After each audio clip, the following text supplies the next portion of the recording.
ఓం సహనావవతు సహనౌ భునక్తు సహ వీర్యం కరవావహై తేజస్వినావధీతమస్తు మా విద్విషావహై.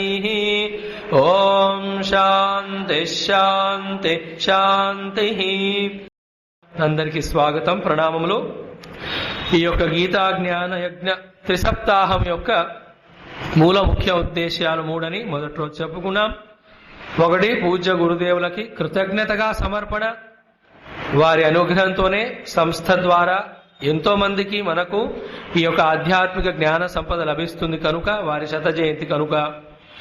రెండవది, ఈ 3-7-21 రోజులలో గీత యొక్క విహంగ వీక్షణము ద్వారా గీత పట్ల మనకి ఏవైనా ఊహాపోహలు ఉండొచ్చో అవి తొలగిపోయి గీతలోని మహాత్మ్యము, మాధుర్యము, మహిమ కొద్దిగానైనా మనకి అర్థమై మన జీవితంలో గీతను చదువుట, కొద్ది కొద్దిగా మనలో దించుకొనుట జీవితంలో అనేది కొద్దిగా ప్రయత్నమైనా స్టార్ట్ చేసిన ఈ యొక్క శ్రవణ సాధన జ్ఞానయజ్ఞం అనేది సంపన్నమైనట్టుగా భావిద్దాం.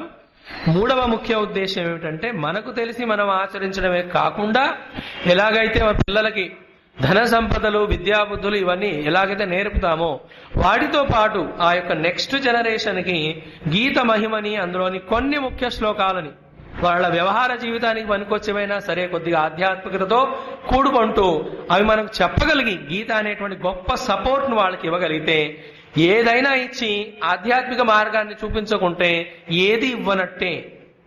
ఏది ఇవ్వకుండా వాళ్ళకి సన్మార్గాన్ని చూపిస్తే కనుక అన్ని ఇచ్చినట్టుగా ఉంటుంది. కనుక మనం నేర్చుకొని ఆచరించి వాళ్ళకి చెప్పుదామనే ఆ దృఢ సంకల్పం మనలో వచ్చే ప్రాక్టీస్ చేద్దామనే ఉద్దేశమే. సో మనం తెలుగులో ఒక పద్యాన్ని చెప్పుకుంటూ ఉంటాం. ఏంటది? తల్లిదండ్రుల మీద దయలేని పుత్రుడు పుట్టనేమి వాడు గిట్టనేమి, పుట్టలోని చెతలు పుట్టవా గిట్టవా విశ్వదా. ద ఉల్టా ఆల్సో ఈక్వల్లీ సేమ్. ఆ తల్లిదండ్రుల పైన పుత్రులకి దయ లేకుంటే ఆ పిల్లవాడు పుట్టినా ఒకటే పుట్టకున్నా ఒకటే అని ఎలా చెబుతామో, అలాగైతే ఏ తల్లిదండ్రులు పిల్లల్ని సన్మార్గంలో పెట్టరో ఆ తల్లిదండ్రులకు పిల్లలు ఉన్నా ఒకటే లేకున్నా ఒకటే. అది చాలా చాలా ముఖ్యమైన బాధ్యత. ఎందుకంటే ఈ ప్రపంచంలో చూస్తున్నాం, ఒక నెక్స్ట్ జనరేషన్, ఆ నెక్స్ట్ జనరేషన్ తర్వాత ఇవన్నీ ఉన్నాయని వాళ్ళకి తెలుసో లేదో కూడా, తెలుస్తుందో లేదో అని ఆ భయం ఏర్పడుతుంది మనకి. మనం కాకుంటే ఎవరిస్తాం వాళ్ళకి? మరి భగవద్గీతలోనే ఒక చక్కని సన్నివేశం మీరు చూడవచ్చు. ఒక తండ్రి ఎలా ఉన్నాడయ్యా అంటే, కృష్ణుడితోనే మీరు యుద్ధం చేయండిరా అనేటువంటి ప్రేరణ ఇండైరెక్ట్ గా ఇచ్చినటువంటి ధృతరాష్ట్రుడు ఉన్నాడా లేదా? కృష్ణుడే ద్వేషించండి, ఆయన మాట వినకండి. డైరెక్ట్ గా చెప్పకుండా బట్ ఆయన ప్రవర్తన అలాగే ఉంది. కృష్ణుడితోనే యుద్ధానికి రెడీ దుర్యోధనాలు. ఇంకొక తండ్రి చూడండి, ఆయన తమ్ముడే పాండురాజు. ఇంకో ఆయన ఏమన్నాడు? ఆయన యుద్ధంలో కూడా కృష్ణుడికి శరణాగతుడు అవ్వండి అని చెప్పాడు. See the contrast picture. కృష్ణుడితో యుద్ధం చేయమని, ఆస్తికత్వంతో యుద్ధం చేయమని, నాస్తికత్వాన్ని ప్రాక్టీస్ చేయమని ఒక తండ్రి చెబితే, యుద్ధ క్షేత్రంలో కూడా కృష్ణుడికి శరణాగతుడై అక్కడ కూడా ఆయన చెప్పినట్టే వింటే మీరు బాగుపడతారు. ఒక తండ్రి ఏమో ఉన్నాడు, ఉండి పిల్లలంతా చనిపోయే వరకు చూస్తున్నాడు, సర్వనాశనం. ఇంకొక తండ్రి ఆయన లేడు, పాండురాజు ఉన్నాడా? ఆయన లేకున్నా సరే ఆయన ఇచ్చినటువంటి ఆ యొక్క సద్గుణాలు ప్రేరణ వల్ల ఆయన ఉన్నట్టుగానే భావిస్తూ ఆయన ఇచ్చిన మార్గదర్శనంతో కృష్ణ భక్తులై కృష్ణుడిచ్చిన జ్ఞానాన్ని పొంది వాళ్ళు సామ్రాజ్యాన్ని పొందారు, మన శాంతి సుఖాన్ని పొందారు, ఆత్మ సామ్రాజ్యాన్ని పొందారు పాండవులు. సో ఈ యొక్క బేస్ మన వెనకాల ఉంటే గీత మహిమను తెలుసుకుంటూ కొద్ది కొద్దిగా మనం జీవితంలో ఆచరించాలనే ఉద్దేశంతో ఈ శ్రవణ సాధన ఈ యొక్క త్రిసప్తాహం అనేది మొదలు పెట్టుకున్నాం మనం. సరే, మనం ప్రసంగంలోకి వస్తే, నిన్నటి రోజున మనం మొదటి అధ్యాయం ముగించి మొన్న 2వ అధ్యాయంలో ప్రవేశించాము. అందులో ఎవరు ఈ గీతా జ్ఞానమునకు అధికారి అనే విషయాన్ని విస్తారంగా మనం చూసాం. మనందరికి కూడా 3 రకాలైనటువంటి విషయాలను సాధించాల్సి ఉంటుంది. మూడిట్లో ఏదో ఒకటి, కనీసం 2 అయినా, ఆరు కొందరు 3 కూడాను. ఒకటేమో బాహ్య ప్రపంచంలో, భౌతిక ప్రపంచంలో విజయాలు, సుఖాలు, సంపదలు. ఇవి వద్దు అని మన సనాతనం ఎప్పుడు చెప్పలా. అందుకే 4 పురుషార్థాలకి మన వాళ్ళు ప్రాముఖ్యతను ఇచ్చారు. ఎవడైతే చతుర్థమైన మోక్ష పురుషార్థానికి వెళ్ళాలనుకుంటామో దానికి బాహ్యమైన జీవితం అడ్డంకి కనుక అది పక్కన పెట్టని చెప్పారు తప్ప అదర్వైజ్ వద్దని చెప్పలేదు. అందుకే మన దేవుళ్ళు దేవతలు అందరూ కూడా అన్ని రిచ్నెస్ తో, ఒళ్ళంతా బంగారంతో హ్యాపీగానే ఉంటారు వాళ్ళు. సో భౌతికంగా కూడా మనము సుఖశాంతులతో, సంపదలతో ఉండాల్సిందే. Nobody says no, we should not be beggars. ఆ యొక్క పవర్టీలో ఉండాల్సిన అవసరం లేదు. రెండవ విజయం మనం సాధించాల్సింది ఎక్కడయ్యా అంటే మన మనస్సులోనే. మన వెంట ఎప్పుడు ఉంటూ మనని ఎప్పుడు వదలనటువంటి, మనం వదలలేనటువంటి మనస్సులో కనుక ఆ సుఖశాంతులు, ఆ ప్రేమ ఆప్యాయతలు, మంచి గుణాలు ఉన్నాయనుకోండి, మనస్సును జయించామనుకోండి, ఎంతో ఆనందం. ఇన్ఫాక్ట్ చూస్తే బయట గెలిచి మనస్సులో గెలవకుంటే ఆ గెలుపు ఓటమితో సమానము. బయట గెలవకుండా లోపల గెలిస్తే ఆ ఓటమైనా, బయట ఓడిపోయినా గెలిచినట్టే సమానం. సో రెండవది హయ్యర్. బాహ్యంగా గెలవాలనుకుంటున్నవాడు సంసారి, లోపల గెలవాలనుకుంటున్నవాడు కొద్దిగా సాధకుడు, ఏమంటారంటే ఆధ్యాత్మిక జీవితంలోకి వచ్చినవాడు అని చెబుతారు. మూడవది మనం సాధించవలసింది ఏమిటయ్యా అంటే ఈ మనస్సు కంటే ఆవలాతీతంగా ఉన్నటువంటి పరమాత్మను పొందాలి అనుకున్నాడు వాడు నిజంగా సాధకుడై సిద్ధుడై పరమాత్మ జ్ఞానాన్ని పొందుతాడు. సో ఈ 3 లెవెల్స్ లో కూడా మనకి విజయం సాధించడానికి కావలసిన ఏ సాధన చేయాలి, ఏ ప్రిపరేషన్ చేయాలి తర్వాత చెప్పబోతున్నారు. కానీ ఈ చెప్పే జ్ఞానాన్ని కూడా పొందాలి అంటే ముందు ఒక స్థితి ఉండాలి, ఒక స్థాయి ఉండాలి. లైక్ ఇంటర్వ్యూ ముందు చేస్తారు, ఇంటర్వ్యూలో వాడు ఒక లెవెల్లో ఉన్నాడు అని తెలుసుకున్నాక సెలెక్ట్ చేస్తారు. సెలెక్ట్ చేసిన తర్వాత మళ్ళీ ట్రైనింగ్ ఇస్తారా లేదా? ట్రైనింగ్ ఇచ్చిన తర్వాత అపాయింట్మెంట్ చేస్తారు. అపాయింట్మెంట్ లో కూడా మళ్ళీ వాడు ఎదుగుతున్నా కొద్దీ వాడు ప్రమోషన్స్ ఇచ్చినట్టుగానే మన జీవితంలో కూడా అలాగే ఉంటుంది, శాస్త్రాలు అలాగే ఉంటాయి. ఈ మనకు రెండవ అధ్యాయంలో, మొదటి అధ్యాయంలో కలిపి చూస్తే మనం 5-6 విషయాలు ముఖ్యంగా చూడవచ్చు. ఎక్కడైనా మనం విజయం సాధించాలి అంటే ఏమేమి ఉండాలో ఇప్పటిదాకా చూసిన ప్రసంగంలో అవి ఉన్నాయి. మొదటిది ఏం చెప్పాడు మనకి? నకాంక్షే విజయం కృష్ణ అనే శ్లోకం ద్వారా మన చుట్టూ ఉన్న భౌతిక ప్రపంచం పట్ల టూ మచ్ ఆఫ్ అటాచ్మెంట్, ఆసక్తి లేకుండా మన మనస్సును కొంచెం వాటితో ఫ్రీగా ఉంచుకుంటేనే లోపల ఉన్న టాలెంట్స్, శక్తులు అవన్నీ బయటపడతాయి, లేకపోతే ఉండదు. ఎవరైతే అత్యంత ఆసక్తిలో ఉంటారో వాళ్ళకి ఆ గుడ్డిగా అదొక్కటి తప్ప మిగతా ఏవి కనిపించవు. Therefore little bit of dispassion or detachment అనేది ఫస్ట్ క్వాలిఫికేషన్. మీ అందరికి ఉంది కనుకనే ఈ సమయంలో ఎన్నో చేయగలిగినా అవన్నీ పక్కన పెట్టి గీత వినడానికి వచ్చారు. దేర్ఫోర్ ఫస్ట్ క్వాలిఫికేషన్ మీకున్నట్టే మీ వీపు మీరు కొట్టుకోవచ్చు, పక్క వాళ్ళది కొట్టొద్దండి. First is done. సెకండ్ ఏమిటి మనకు రావాల్సిన శ్లోకము, మనకు రావాల్సిన సద్గుణం ఏంటి అంటే ఈ యొక్క ఆధ్యాత్మిక మార్గము ఆర్ ఈ ప్రయత్నం ఎక్కడ చేయాలన్నా చాలా ఈజీగా ఉండదు. అది పైకి ఎదగడం కష్టం, కిందికి దిగజారాలంటే ఈజీ. సో ఎంత ఎత్తుకు ఎదగాలంటే అంత కష్టపడాల్సి వస్తుంది. కష్టపడాలంటే మొట్టమొదట కావలసినది గుండె నిబ్బరము, గుండె ధైర్యము. అవునా కదా? ఎవరి హృదయంలోనైతే దుర్బలత్వం ఉంటుందో వారి ఇంట్లో నుంచే బయటికి రాలేరు. ఎవరి హృదయంలో సబలత్వం ఉంటుందో వాడు ఈ ప్రపంచాన్నే కాదు, ముల్లోకాలనేది కాదు, బాహ్యంగా లోపల పంచకోశాలను కూడా దాటి పరమాత్మను పొందగలరు. కనుక మన కృష్ణుడు ముందే చెప్పాడు, నీ మనస్సులో ఈ భయము అనే కష్మలాన్ని తొలగించు, ఆ తర్వాత హృదయ దౌర్బల్యాన్ని తొలగించు. చెప్పాడా లేదా? ఫస్ట్ క్వాలిఫికేషన్ ఏమిటి? Little of dispassion. రెండవ క్వాలిఫికేషన్ ఏంటి? దుర్బలాన్ని తొలగించాలి. మూడవ క్వాలిఫికేషన్ ఏం చెప్పాడు అక్కడ? క్లీబత్వాన్ని పక్కన పెట్టాలి. క్లీబత్వం అంటే ఏమిటి? నా వల్ల కాదు, నేను చేయలేను అనేటువంటి సంకల్పంతో ఎవరైనా చేయగలరు, నేనెందుకు చేయలేను. మన గురుదేవుల యొక్క గురువు అయినటువంటి శివానందుల వారి చక్కగా చెప్తారు ఏమిటంట, ఏదైనా పని సాధించేటప్పుడు ఈ పని నేను కాకుంటే ఎవరు చేయగలరు అనే ఉద్దేశంతో గట్టిగా ప్రయత్నంతో చేయాలట. పనిలో సఫలం వచ్చిన తర్వాత అహంకారం లేకుండా ఏమనాలి? ఈ పని నేను చేయగలిగినప్పుడు ఎవరైనా చేయగలరు అనేటువంటి ఆ వినమ్రత ఉండాలిట. దేర్ఫోర్ హృదయ దుర్బలత్వం లేకపోవడము, అలాగే క్లీబత్వం లేకపోవడం అనేది 3 గుణాలు మనం చూసుకున్నాము. 4వ చాలా ముఖ్యమైన గుణం ఏమిటంటే మనం ముందుకు వెళ్ళాలి అంటే మార్గదర్శనముకై గురువు దగ్గరికి వెళ్ళవలసినదే. 5వ గుణం ఏమిటయ్యా అంటే గురువు దగ్గరికి వెళ్ళి శ్రేయస్సును మాత్రమే కోరాలి.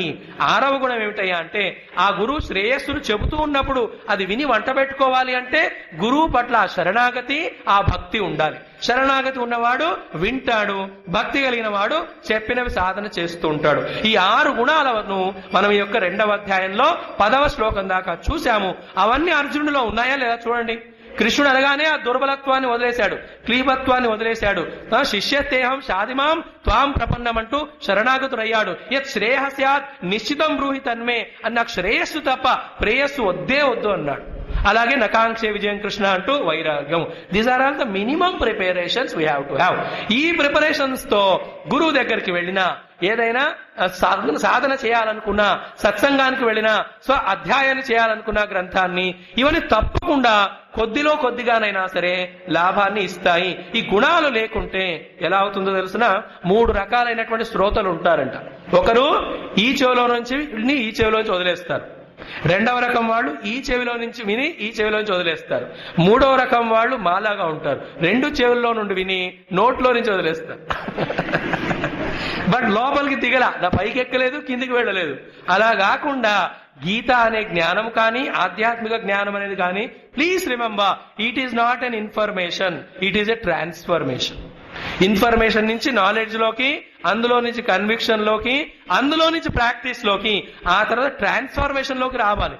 గీత నాకు అర్థం కావడం కాదు, గీత నేనైపోవాలి, నా గీత మారాలి, గీతను నేను జీవించగలగాలి. అలా అవ్వాలి అంటే ఈ యొక్క క్వాలిఫికేషన్స్ ఉంటే బాగుంటుంది. అందుకే మళ్ళీ మళ్ళీ అర్జునుడిని గీత మొత్తంలో కూడా ఈ గుణాలు ఉన్నాయా లేదా పరికిస్తూ, అర్జునుడే కాకుండా మనందరం కూడా మర్చిపోతామే అనే భావంతో మధ్య మధ్యలో గుర్తు చేస్తూనే ఉంటారు కృష్ణ పరమాత్మ. నౌ ఈ యొక్క క్వాలిఫికేషన్ విన్న తర్వాత మరొకసారి సమస్య సమాధానముల మధ్యలో మన పాయింట్ లోకి వస్తే, సర్వ సమస్యలకి మూల కారణము మనం అజ్ఞానమే అని నిన్న మొన్న క్లాస్ లో కొద్దిగా అర్థం చేసుకునే ప్రయత్నం చేసుకున్నాం.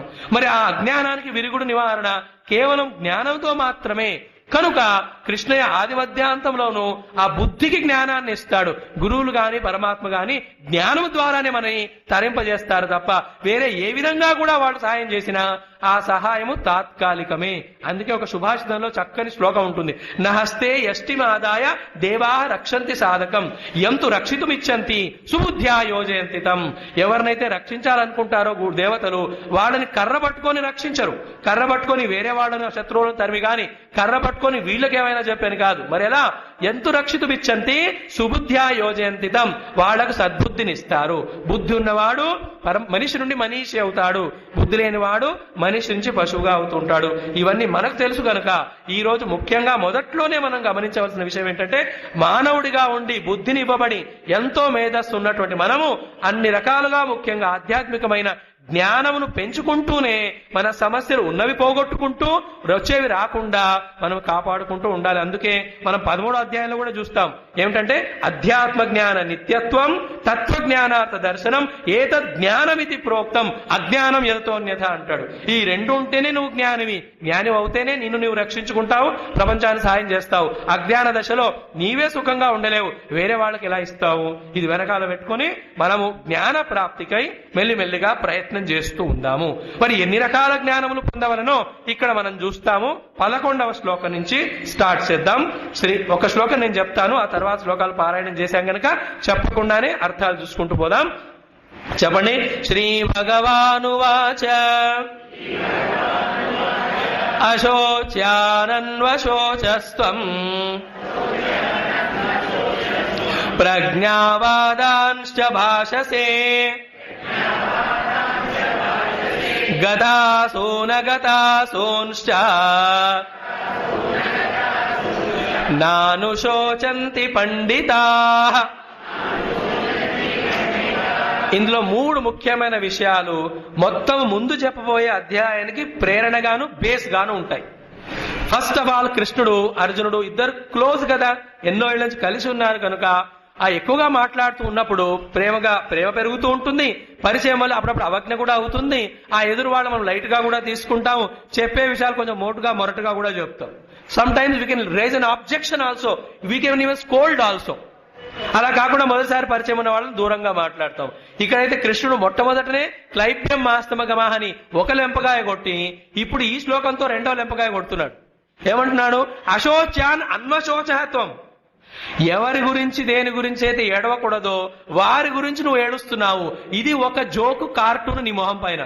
2వ కార్టూన్ నీ మొహంలో ఏమనిపిస్తుంది నాకు? ప్రజ్ఞావాదాంశ భాషసే. ఒకవైపు ఏడుస్తూ ఉన్నావు, 2వ వైపు జ్ఞాని వలె పలుకుతూ ఉన్నావు. అర్జున, అసలు నీకు తెలిసిన రిలేషన్ ఏమిటి? గతాసూన గతాసూంశ్చ పండితాః నాను శోచంతి. మైండ్ యూ, భగవద్గీతలో చాలా అధ్యాయాల్లో చాలా శ్లోకాల్లో 2-3 పదాలు కలిగినటువంటి కొన్ని మహావాక్యాలు ఉంటాయి. ఈ మహావాక్యాలను చక్కగా రాసుకొని అద్దం పైన అతికించుకోవాలి. ఎందుకు? 20 గంటలు అద్దం ముందే ఉంటాం కనుక వాటిని మననం చేయవచ్చు. అందులో కొన్ని శ్లోకాలైనా కొన్నైనా మన జీవనానికి ఆధారం అవ్వాలి. హౌ టు లివ్ లైఫ్ అనే విషయానికి వస్తే, ఇలా శాస్త్రంలో గురువులు చెప్పిన కొన్ని మాటలని మన ఆధారంగా చేసుకుని మన అనుగుణంగా మనం మలచుకుంటే తప్పకుండా ఎదుగుతాము. ఈ శ్లోకంలో ఒక లైన్ వచ్చింది మనకేమిటది? పండితాః నాను శోచంతి. చెప్పండి. దేర్ఫోర్ యా శోచంతి తే పండితాహన, ఎవరైతే ఏడుస్తారో వాళ్ళు పండితులు కారు, ఎవరైతే ఏడవకుండా నవ్వుతూ ఉంటారో వాళ్ళు పండితులు. ఒకసారి నవ్వి చూపండి నాకు. బానే ఉంది, పండితులాగా ఉంది. మరి పండితులు కారు అన్నాడు ఆయన. దాని అర్థాన్ని మనం చెప్పుకోవాలా. గీతలో మరీ మరీ దుర్భాషలాడితే బాగుండదు కనుక ఆయన పండితాహ నాన శోచంతి యా శోచంతి తే నా పండితాహ అన్నాడు. దేర్ఫోర్ దోస్ ఆర్ నాట్ పండితాస్. Who are they? They are మూర్ఖః అని అర్థం చేసుకోవాలి. సో గతాసూంశ పండితాహ నాను శోచంతి. సో ఈ మొదటి శ్లోకంలో మనకేం చెప్పాడంటే, ఒకవైపు ఏడుస్తున్నావు, రెండో వైపు జ్ఞాని వలె మాట్లాడుతున్నావు. జ్ఞాని ఏడవడు కదా అర్జున అని చెబుతూ మన భాషలో చెబుతున్నాడు సర్వశాస్త్రములలో ఉన్న సారాంశాన్ని. సర్వశాస్త్రాల సారాంశం ఏంటి? ఎప్పుడైతే నువ్వు జ్ఞానమును పొందినచో నీ అజ్ఞానము తొలగిపోయి, నీ మోహము తొలగిపోయి, నీ రాగద్వేషములు తొలగిపోయి, నీ బంధనములు తొలగిపోయి, నీ దుఃఖం కూడా సమసిపోయి నువ్వు ఆనంద స్వరూపుడు అవుతావు అని వేదాలలో చెప్పిన పెద్ద పెద్ద లైన్స్ ని సింపుల్ భాషలో మనకు చెప్తున్నాడు కృష్ణుడు. పండితాహ నాను శోచంతి అంటే నువ్వు ఇంటెలిజెంట్ అవుతే నువ్వు ఏడవవు. ఇప్పటిదాకా ఏడుస్తున్నావు, నీ ఏడుపు పోవాలంటే నీకు నాలెడ్జ్ రావాలి. నాలెడ్జ్ లేకుండా మిగతా ఏ మార్గంతో కూడా ఏ కష్టాలను కూడా మనం తొలగించే ప్రయత్నం చేసినా అవి మళ్ళీ మళ్ళీ వస్తూ ఉంటాయి. అండ్ ఇక్కడ రెండు ప్రాబ్లమ్స్ ఉన్నాయి. ఒకటి, ఎవరి జ్ఞానమును వారే పొందవలెను. రెండవది, ఆ జ్ఞానమును బుద్ధిని ఉపయోగిస్తేనే మనం పొందగలం తప్ప వేరే మార్గం లేదు. నా జ్ఞానం మీకు పనికొస్తుందా అండి? బోలో, నేను ఇచ్చినా మీరు తీసుకుంటే పనికొస్తుంది. లేదు స్వామీజీ మీరు ఇచ్చిన జ్ఞానం మీకు పనికొస్తుందేమని మళ్ళీ నాకేస్తుంటారు. అందుకే మళ్ళీ మళ్ళీ చెప్పుకుంటుంటాం మేము. దేర్ఫోర్ పండితాహ నాను శోచంతి అంటే ఏమిటి? అక్కడ శోకము is equal to misery is equal to సంసారం is equal problem. How it can be get rid of? Only by one way, పాండిత్యం ద్వారానే. అండ్ మనుషులైన మనకే కదా బుద్ధినిచ్చి జ్ఞానమును పొందమని చెప్పాడు కృష్ణుడు ఆరు పరమాత్మ. అందుకని చెప్పి పండితాహ నాను శోచంతి అని ఆ అర్జునుడి మొహంలో ఒక క్వశ్చన్ వచ్చేసింది. దేర్ఫోర్ ఎటువంటి పాండిత్యాన్ని పొందాలి, ఏ జ్ఞానాన్ని పొందాలి అని అడగ్గా ఇంకా వచ్చే మొత్తం అధ్యాయంలో వివిధ రకాలైనటువంటి జ్ఞానములను మనకి సారాంశ రూపంలో చెప్తాడు కృష్ణుడు.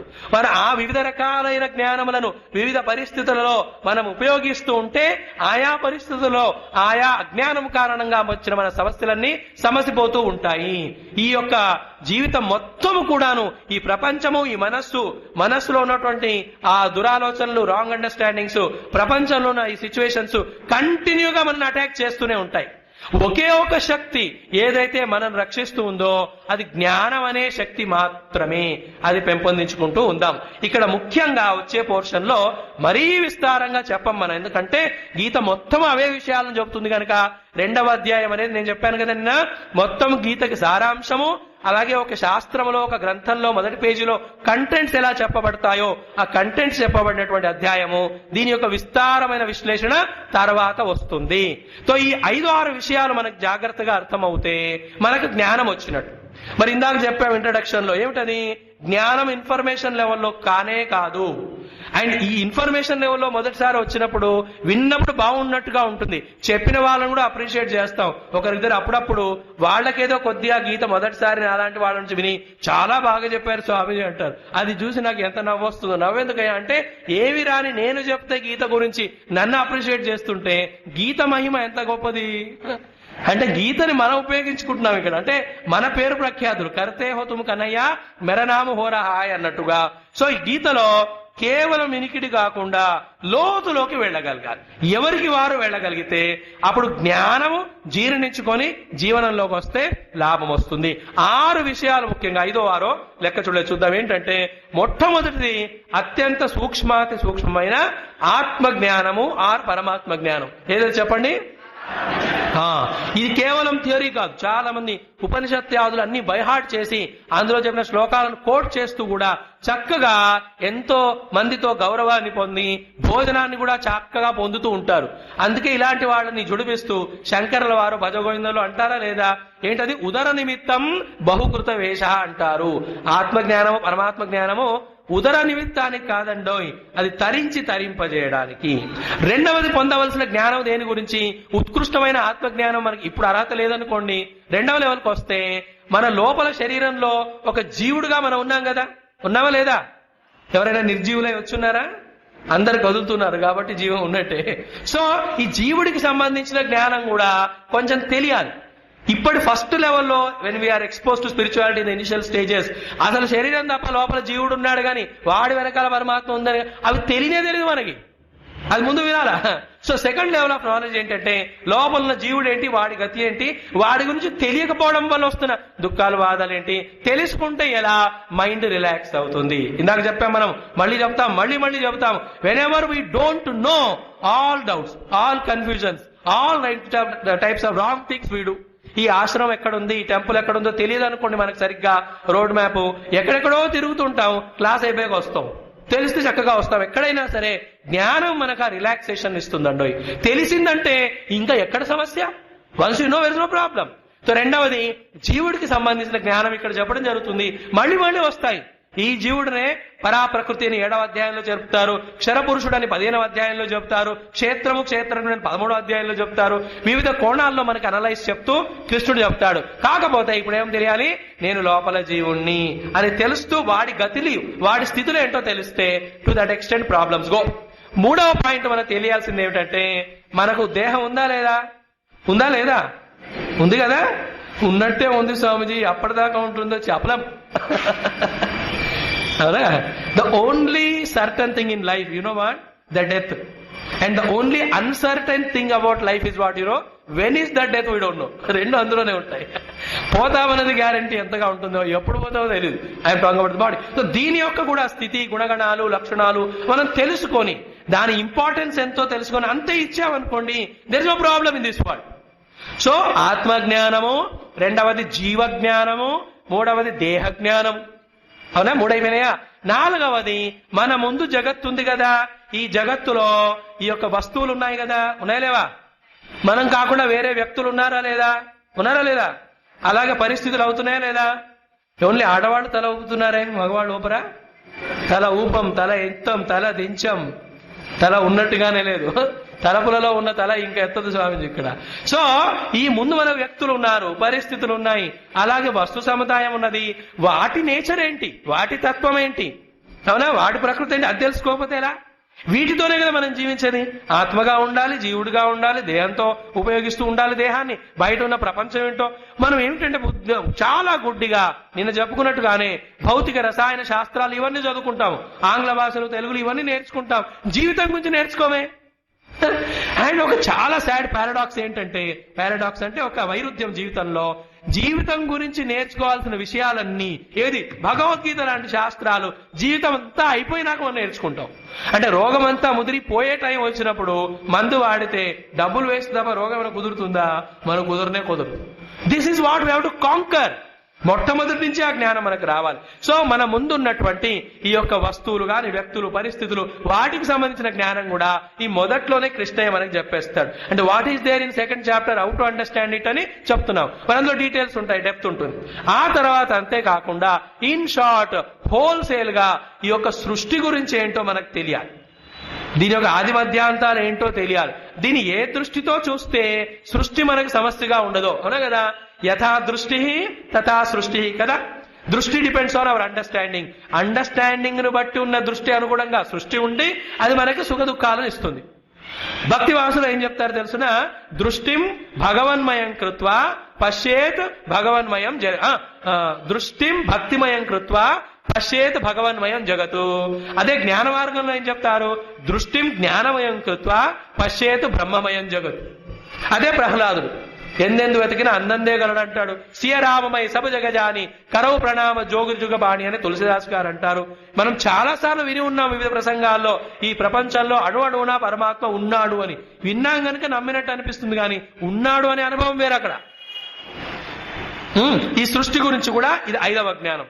ఇంకా 6వ జ్ఞానం ఏంటి, ఈ భగవద్గీతలో మొదట్లో చెప్పేది, ఈ యొక్క ప్రపంచంలో నుండి దేహానికి, దేహంలో నుండి మనస్సులోకి, మనస్సులో నుండి జీవుడి దగ్గరికి, జీవుడి నుండి పరమాత్మ దగ్గరికి చేరాలి అంటే ఎటువంటి సెటప్స్, అడ్జస్ట్మెంట్స్ మనలో చేసుకొని మనం తెలుసుకుంటూనే కాన్షియస్ ఎఫర్ట్స్ తో మనకు అనుభవిస్తూనే ఎలా మనం ఎదగాలో ఆ జ్ఞానం కూడా ఇస్తాడు కృష్ణుడు ఇక్కడ. చివరికి అర్జునుడు అడిగిన ప్రశ్న ఏమిటి, ఆ జ్ఞానంలో స్థితి పొందిన వాడు ఎలా ఉంటాడో చెప్పయ్యా, ఆ విషయాలు కూడా చెప్పడం జరుగుతుంది.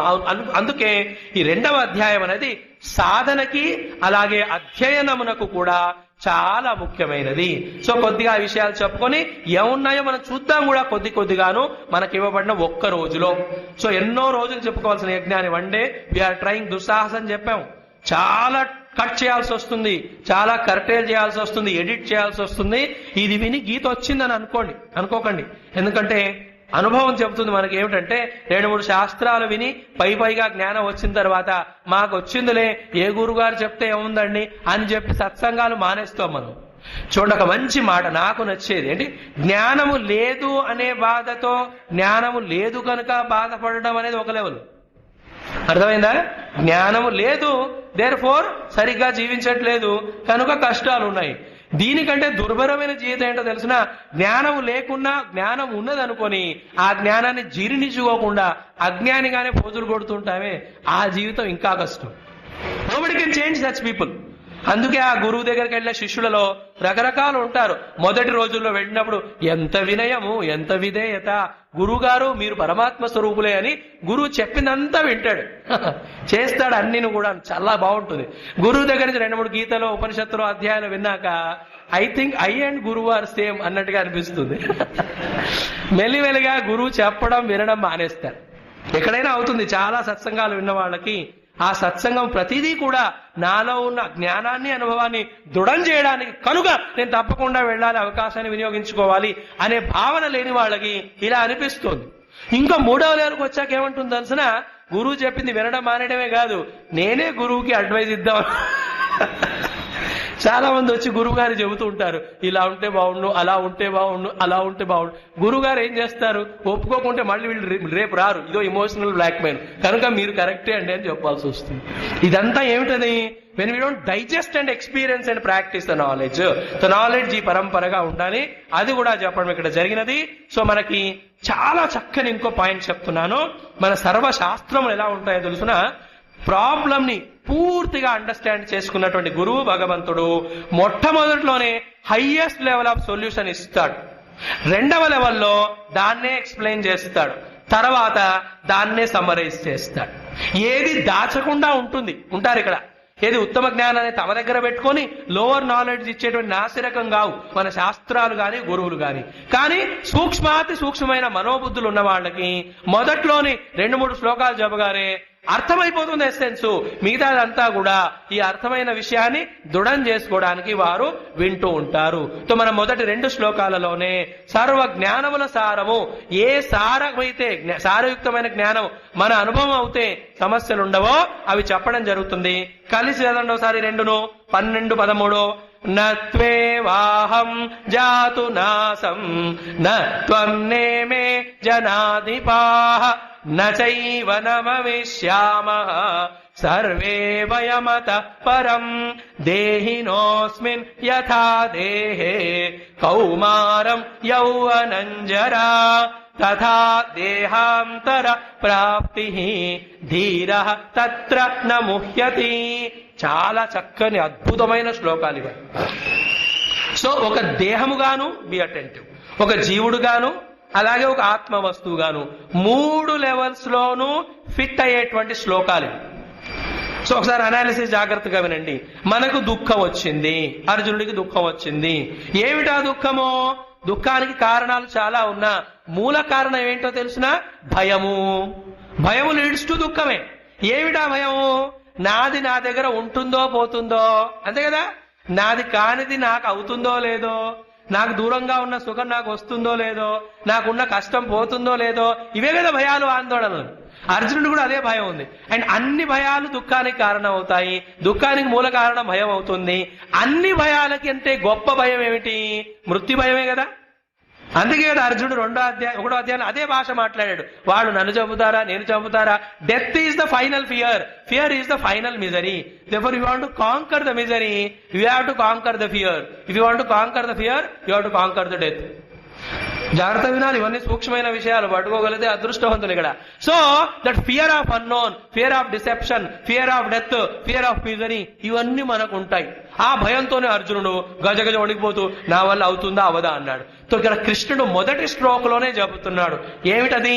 Death is impossible, therefore you need not be frightened, therefore there is no logic for misery. జాగ్రత్తగా వినాలి. మృత్యు సంభవమే కాదు కనుక భయపడాల్సిన అవసరం లేదు, కనుక దుఃఖించవలసిన అవసరమే లేదు.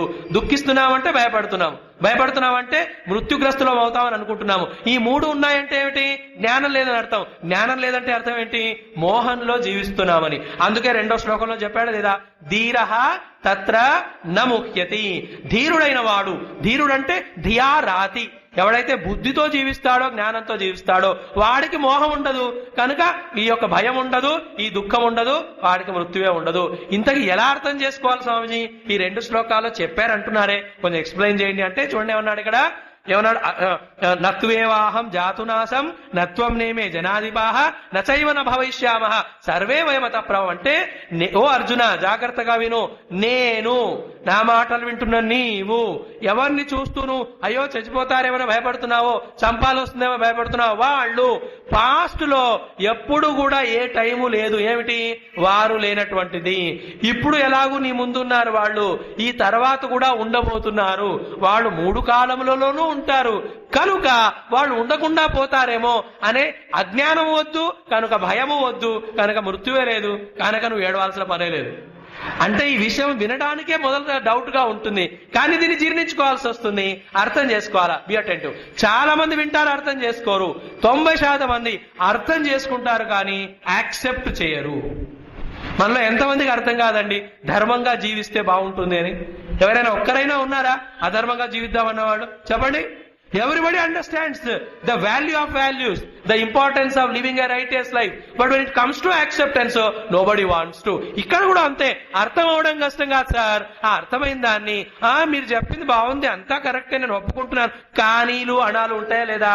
నేను వచ్చే జన్మలో ప్రాక్టీస్ చేస్తా, 10 ఏళ్ల తర్వాత ప్రాక్టీస్ చేస్తా, 5 ఏళ్ల తర్వాత ప్రాక్టీస్ చేస్తా అని మనం ప్రొక్రాస్టినేట్ చేస్తూనే ఉంటాము. యాక్సెప్ట్ చేయగలగడం అనేది గొప్పది. ఆ యాక్సెప్టెన్స్ కి అటెంటివ్, అండర్స్టాండింగ్ కి యాక్సెప్టెన్స్ కి మధ్యలో గ్యాప్ ఫిలప్ చేయడానికి ఈ మళ్ళీ వినాల్సి వస్తుంది. అండర్స్టాండింగ్ ని యాక్సెప్టెన్స్ ని గ్యాప్ ఫిలప్ చేయడానికి మధ్యలో ఈ ఇన్నిసార్లు గీత వినాల్సి వస్తుందండి. ఓకే, సో ఇక్కడ ఏం చెప్పాడు? 3 విషయాలు అన్నాం కదా, వాడి లాజిక్ మీరు చూడండి ఏముంటుందో అక్కడ. చెప్పడం జరిగింది నిన్న, మీరు నిన్న రాకుంటే నేనేం చేయలేదు. సో చక్కగా 3 చెప్పాము ఇందాక. ఒకటి దేహము, దేహము ముందు ఉన్నది, ఇప్పుడు ఉన్నది, రేపు కూడా ఉంటుంది. ఇది కరెక్టా కదా? దేహం ఉంటుంది, ఈ దేహం ఉంటుందో లేదో తెలీదు, ఇది చెప్పలేము. ఈ దేహం దేంతో ఏర్పడింది? అవునా కదా? మరి పంచమహాభూతాలు పాస్ట్ లో ఉన్నాయా లేదా? ఇప్పుడు ఉన్నాయా లేదా? ఉన్నాయా లేవో చెప్పండి శరీరంలో. మరి ముందు కూడా ఉంటాయి. కాబట్టి దేహ దృష్టితో దేహానికి మరణం లేదు. ఒక నామరూపం మరణిస్తాయి, ఓ నామరూపం కూడా కంటిన్యూగా మరణిస్తున్నాయి. ఏది నిన్న ఉన్నట్టు ఇలా ఇవాళ ఉందా? శరీరం కూడా మొన్న ఉన్నట్టు నిన్న ఉందా? ఇవాళ ఉన్నట్టు రేపు ఉంటుందేంటి? ఇవాళకి రేపటికి 2 ఇంచులు పెరుగుతావా లేదా? అఖండ మండలాకారం అని. It can never be the same. మనం ఒక మోహంలో ఉన్నాం. ఏమిటి? ఇది ఒకేలాగా ఉన్నదని, ఇది ఒకేలాగా ఉండాలని. ఉండదు. తత్వ దృష్టితో పంచమహాభూతాలుగా అర్జున ఆ దేహం ఒకటి ఉండిందో ఒకప్పుడు, ఇప్పుడు ఇది ఇవ్వబడింది, నీకు రేపు ఇంకొకటి ఇవ్వబడుతుంది. నువ్వు పుణ్యం చేసావా ఇంతకంటే గొప్పది ఇవ్వబడుతుంది. ఎందుకు భయపడాలా? చాలా మంది పెద్దవాళ్ళకి ముసలి వాళ్ళకి భయపడుతుంటారు. అయ్యో స్వామీజీ పోతాను అన్నవాళ్ళు పోనే పోరు. వాళ్ళకి ఒకటే థాట్, పోతే పోయింది బాడీ. ఇన్ని రోజులు ఇన్ని రకాలుగా సేవ చేసింది కదా, ఇంత ఆనందాన్ని సుఖాన్ని ఇచ్చింది కదా, ఏ పరమాత్మ పంచమహాభూతాలు మనకి ఇచ్చాయో మళ్ళీ వెనకడుతున్నాయి, ఇచ్చేసేయండి, మళ్ళీ ఇంకోటి వస్తుంది. నత్వేవాహం జాతునాశం నత్వం నేమే జనాధిప నచైవ న భవిష్యామ సర్వే వయమత పరం. ఎందుకు ఈ పాయింట్ మనం యాక్సెప్ట్ చేయము? ఇందాక చెప్పాను కదా, ఎందుకంటే ఈ particular name and shape and form కి మనం టూ మచ్ ఆఫ్ అటాచ్మెంట్ ఇచ్చాం కనుక. జాగ్రత్తగా దీన్నే మోహం అంటారు. ఇదే మనం బ్రేక్ చేయగలిగాం అనుకోండి, let more and more bodies be given, with every body let us do our పురుషార్థ and evolve in our life. What is the problem? ఎంత బాగుందండి థాట్. ఇంకా వెళ్ళాలి, దిగాలి. సో శరీర దృష్టితో చెప్పేశాడు. రెండవది జీవుడు కూడా అంతే కదండి. జీవుడు నిన్న కూడా ఉన్నాడు, మొన్న కూడా ఉన్నాడు. ఈ శరీరానికి ముందు ఇంకో శరీరం ఉందన్నానే, ఎవడికా శరీరము? ఆ జీవుడికే కదా. వాడు పూర్వజన్మలో ఉన్నాడు, ఇప్పుడు ఉన్నాడు. సాధనతో ముక్తిని పొందకుంటే మళ్ళీ ఈ జీవుడు అనేవాడు నెక్స్ట్ టైం ఉంటాడు. వాడికి ఇప్పుడున్న ప్రారంధాలు చేసిన కర్మలను బట్టి అలాంటి కంపెనీ, అలాంటి వ్యక్తులు, అలాంటి పనులు, అలాంటి డ్యూటీస్, అలాంటి సుఖ దుఃఖాలు వస్తూనే ఉంటాయి. కాబట్టి there is no time where you are not there. Like ఒక ట్రైన్లో మనం ప్రయాణం చేస్తున్నాడు, ఫ్రెండ్ వచ్చాడు, మనకి కలిసాము, మాట్లాడుకున్నాము.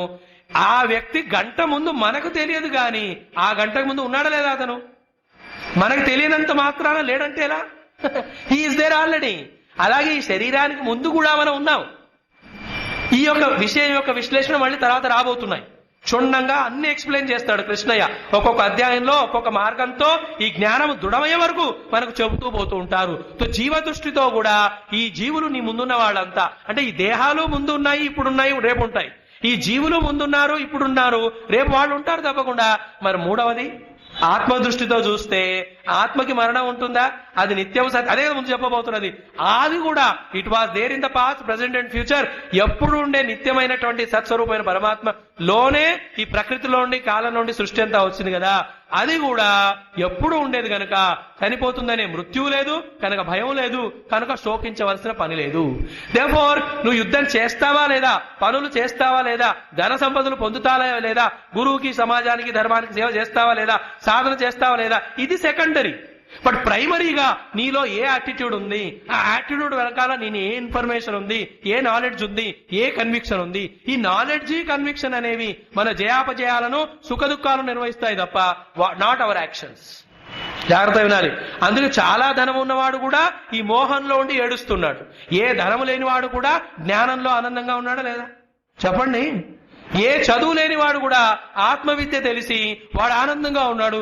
అన్ని చదువులు చదువుతూ ఏడుస్తున్న వాళ్ళు ఉన్నారు. వందల మంది ఫ్రెండ్స్ ఫాలోవర్స్ ఉండి కూడా ఏడుస్తున్నారు జనాలు.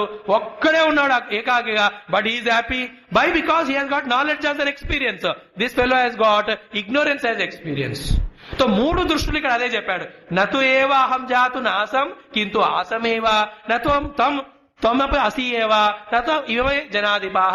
ఈ జనులందరూ కూడా సర్వే వయం అతః పరం, అంటే ఈ తర్వాత కూడా మనం ఉండబోతున్నాము. చూడండి ఎంత బ్యూటిఫుల్ థింగ్.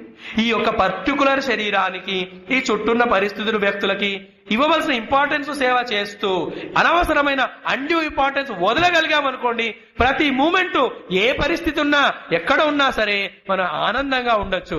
ఆనందమే లిబరేషన్, దుఃఖమే బాండేజ్. అందరికి అదే కావాలి.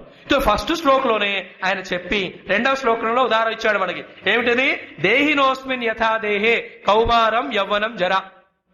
ఉన్నాయి కదా ఈ శరీరంలోనే. ముందు చిన్న శిశు అవస్థ ఉంది. శిశు అవస్థ అంటే ఎక్కడ పడితే అక్కడ శిశువు చేస్తాడు వాడు, అందుకే వాడిని శిశువు అంటారు. తర్వాత కుమార అవస్థ అంటే అందరితో పోట్లాడుతూ ఇస్కుమార్ ఉస్కుమార్ సబ్ కుమార్ అంటాడు, అందుకే అది కుమార అవస్థ అంటారు. ఆ తర్వాత యవ్వన అవస్థ అంటే ఎవరు చెప్పినా విననంటారు. ఆ తర్వాత జరా అవస్థ అంటే జరా ఏ పెన్ దేనా, జరా ఓ దేనా, జరా రిమోట్ కంట్రోల్ దేనా అంటారు, అందుకే దాన్ని జరావస్థ అంటారు. సో దేహినోస్మిన్ కౌమారం యవనం జరా తథా దేహాంతర ప్రాప్తి. చూడండి అంతే కదా. ఇది మూడిటికి వర్తిస్తుంది. శరీరము కూడా మూడు అవస్థల ద్వారా పోతూ రిపేర్ చేయగలిగినన్ని రోజులు రిపేర్ అవుతుంది. అవ్వనప్పుడు ఆ బండిని అమ్మేసి కొత్త బండి కొంటారా లేదా? Yes or no? ఏ శరీరం యొక్క గొప్పతనం చూడండి. పరమాత్మ ఇచ్చినది ఇది ఒక్కరే ఉపయోగిస్తారు. నేను ఇది ఖాళీ చేస్తే ఇల్లులాగా ఇంకోటి ఎంటర్ అవ్వడు. This is gone. అండ్ మనకి మళ్ళీ ఇదే రిపేర్ చేసేవారు, ఫ్రెష్ వన్ ఇస్తారు ఇంకోటి. అవో నువ్వు ఓల్డ్ అయినప్పుడు శరీరాన్ని వదిలేవు కనుక మళ్ళీ పుట్టినప్పుడు నీకు ఓల్డ్ బాడీనే ఇస్తారన్నాడు దేవుడు. మళ్ళీ ఫ్రెష్ స్మాల్ యంగ్ క్యూట్ బ్రహ్మాండమైన శరీరం రాదు? ఎంత బాగుంటుందో. అందరు ఎత్తుకోవాలనుకుంటారు, ఇప్పుడు అందరూ తోసేయాలనుకుంటారు.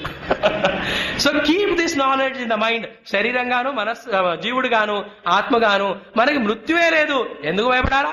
మనకే కాకుండా ముందున్న వాళ్ళకు కూడా మృత్యు లేదు, కాబట్టి వాళ్ళతో భయపడక్కర్లేదు.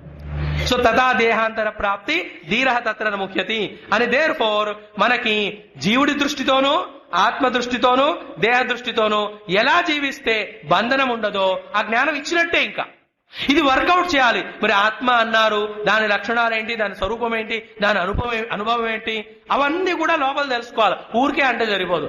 అలాగే ఆ స్థితికి చేరడానికి ముందు మనం జీవస్థితికి రావాలి. ఫస్ట్ దేహ స్థితిలో నుంచి జీవుడికి వచ్చి జీవుడిలోంచి ఆత్మలోకి ప్రవేశించాలి తప్ప డైరెక్ట్ గా పరిగెత్తి అందులో ఎంటర్ అవడానికి లేదు. అండ్ ఎవడైతే బియటెంట్, ఎవరైతే సాధకుడు కొద్ది అండర్స్టాండింగ్ తోనూ నేను దేహాన్ని కాదు దేహంలో ఉన్న జీవుడిని అని నమ్ముతాడో, అర్థం చేసుకుంటాడో, వాడికి దేహమునకు సంబంధించిన రోగాలు అవన్నీ ఈ దేహ సంబంధం వల్ల వచ్చిన మిగతా బంధాలతో ఎటువంటి ప్రాబ్లం ఉండదు వాడికి. చాలా చక్కని స్టేట్ ఇది. ఆ స్థితికి రావాలి మనం. అప్పుడు ఆ వ్యక్తి ప్రపంచంలో ఎన్ని మరణాలు జరుగుతున్నా, ఏమి జరుగుతున్నా, ఏం చేయాలో ధర్మ ప్రకారంగా చేస్తాడు, ఏం సేవ చేయాలో రెస్పాన్స్ ఇస్తాడు తప్ప మిగతా వాళ్ళ వల్ల బోరుమని ఏడవాడు.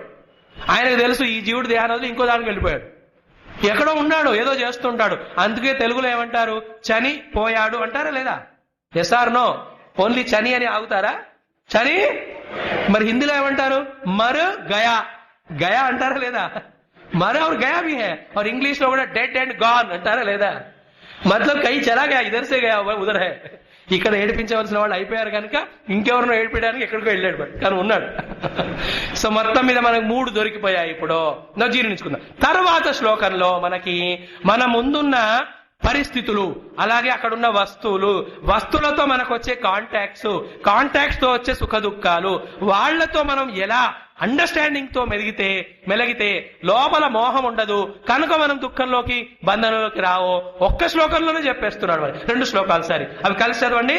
మాత్రా స్పర్శాస్తు కౌంతేయ శీతోష్ణ సుఖ దుఃఖదా ఆగమాపాయినో నిత్యా తాం తితిక్షస్వ భారత యం హి నవ్యథయంత్యేతే పురుషం పురుషర్షభ సమ దుఃఖ సుఖం ధీరం సోమృతత్వాయ కల్పతే. అత్యద్భుతమైన శ్లోకాలు ఇవి 2 కూడా. హే కౌంతేయ, కుంతి పుత్ర అర్జున, మాత్రా స్పర్శాః శీతోష్ణ సుఖ దుఃఖదాః, ఇవే కదా ప్రపంచంలో ఉండేవి. మాత్రలు అంటే మన ఇంద్రియాలు, స్పర్శాః అంటే బయట ఉన్నటువంటి వస్తువులు. ఈ ఇంద్రియములు ఆ ఇంద్రియ సముదాయములతో, ఇంద్రియ వస్తువులతో కంటిన్యూగా కాంటాక్ట్ అవుతుంటాయి కదా. లైక్ చెవి అనే ఒక ఇంద్రియం ఉందా లేదా? మరి ఈ ఇంద్రియములకు ఇంద్రియార్థం ఏమిటి? శబ్దాలు కదా. మరి శబ్దాలు చెవికి తగలకుండా మనం ఆపగలమా? ఉంటాయి చెప్పి ఆపగలమా? ఆపలేమా, వస్తూనే ఉంటాయి. మరి ఆ శబ్దాలు మనకు నచ్చినవే ఎప్పుడు రావాలి అని అనుకున్నంత ఎక్స్పెక్ట్ చేసినంత మాత్రాన అవుతాయా? లైక్ శ్రోతలు మీరందరూ గీత విని తరిద్దాము, చాలా బాగా చెప్తారో వచ్చారు, మీకు వచ్చాక తెలుసు బాబు స్వామికి ఏం రాదని, మీరేం చేయగలరు? B attentive. చెవులు లేకుండా మనం ఉండలేము, వినకుండా చెవులు ఉండలేవు, శబ్దాలు చెవులకు తగలకుండా శబ్దాలు రావు. మరి ఆ శబ్దాలు మనం అనుకున్నట్టుగా వస్తాయా రావా, అది మనం గ్యారంటీ ఇవ్వలేము. చాలాసార్లు మనం అనుకోనివే వస్తుంటాయి. అలాంటప్పుడు దుఃఖాలు వస్తాయా లేదా? ఎప్పుడో ఒకసారి మంచి శబ్దాలు కూడా వస్తాయి. ఎవరో ప్రొద్దునే మనకు ఫోన్ చేసి ఏమండి బాగున్నారా అనగానే ఎంతో ఆనందపడిపోయి ఫస్ట్, తర్వాత ఏడు మొదలుపెట్టి సార్ మీరు పెట్టేయండి ఫోను నేను చేస్తానని చెప్పి మన బిల్లుతో గంట సేపు మన బాధలన్నీ వాళ్ళకి చెప్పి ఏడిపిస్తాం లేదా? అవునా?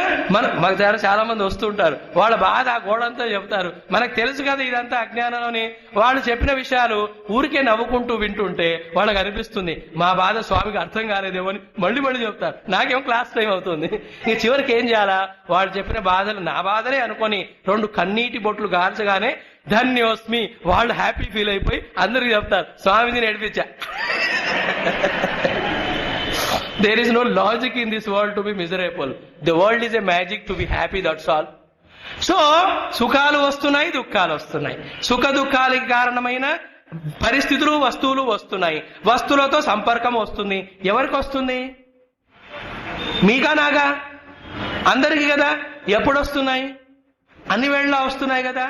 రాకుండా ఉంటున్నాయా? Please answer the question in our mind. రాకుండా ఉంటున్నాయా? మరి వచ్చినవి వెళ్లకుండా ఆగుతున్నాయా? ఇంత జ్ఞానం ఉంటే చాలు, ఇంకా ఇవి మనను బాధించవు.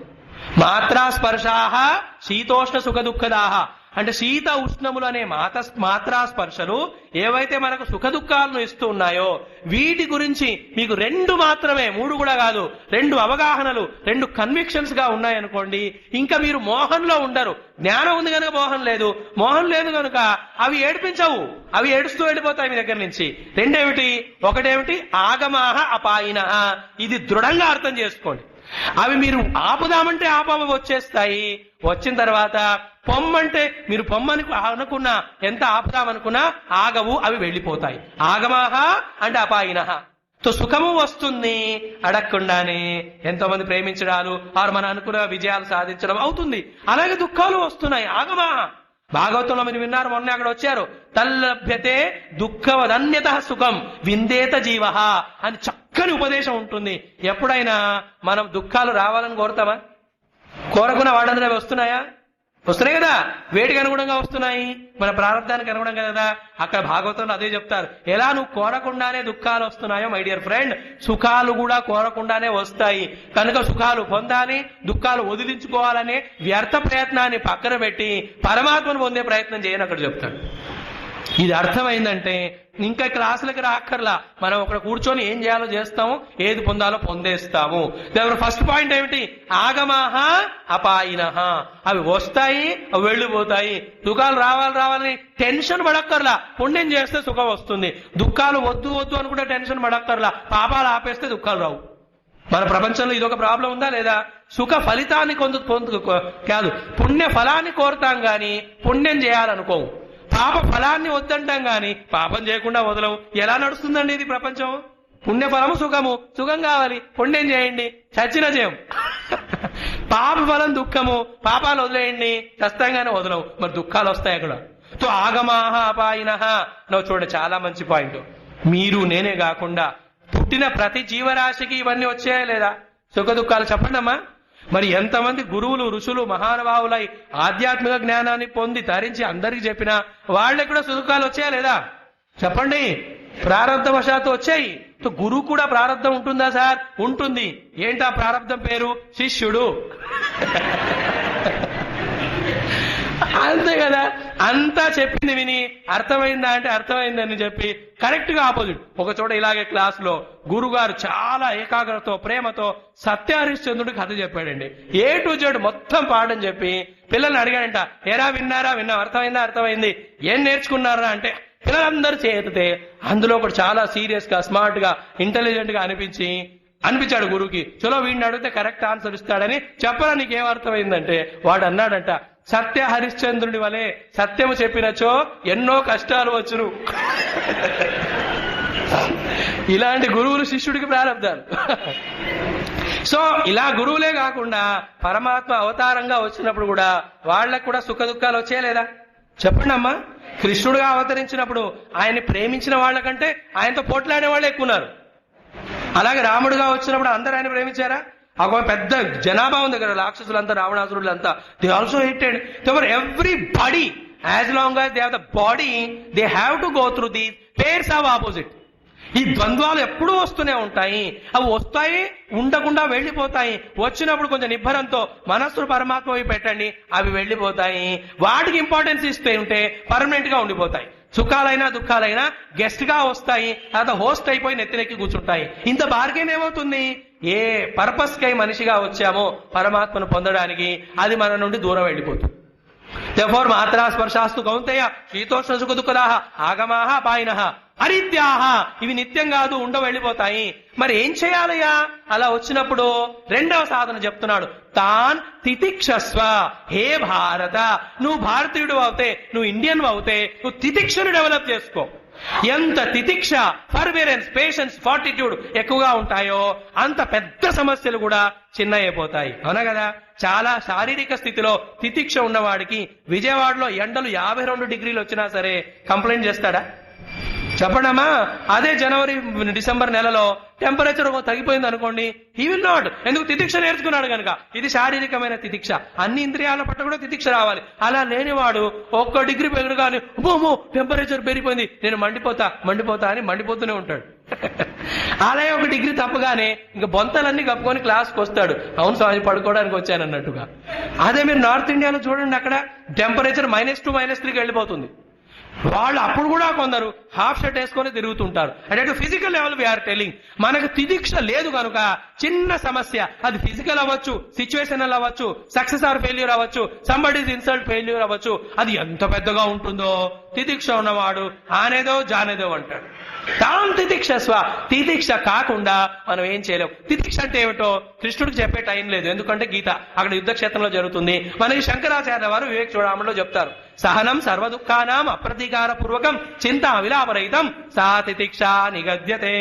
దేర్ఫోర్ సుఖ దుఃఖాల పట్లను, మనం అనుకోని పరిస్థితుల పట్లను ఎలా ఉండాలి, అవి వస్తాయి వెళతాయి అని జ్ఞానం వెనకాల పెట్టుకొని తితిక్ష కలిగి ఉన్నామనుకోండి, ఇంకా బంధనం లేదు, దుఃఖం లేదు. లైక్ క్లాసు స్టార్ట్ అవుతుంది, భయపడక్కర్లా అవుతుందా లేదా అని. బాగా అవుతుంది, అక్కడ భయపడక్కర్లా అని మీకు గ్యారెంటీ ఇస్తాను, అయిపోతుంది కూడా. కాబట్టి తితిక్ష కలిగి ఉంటే ఇంకా భయాలే ఉండవు.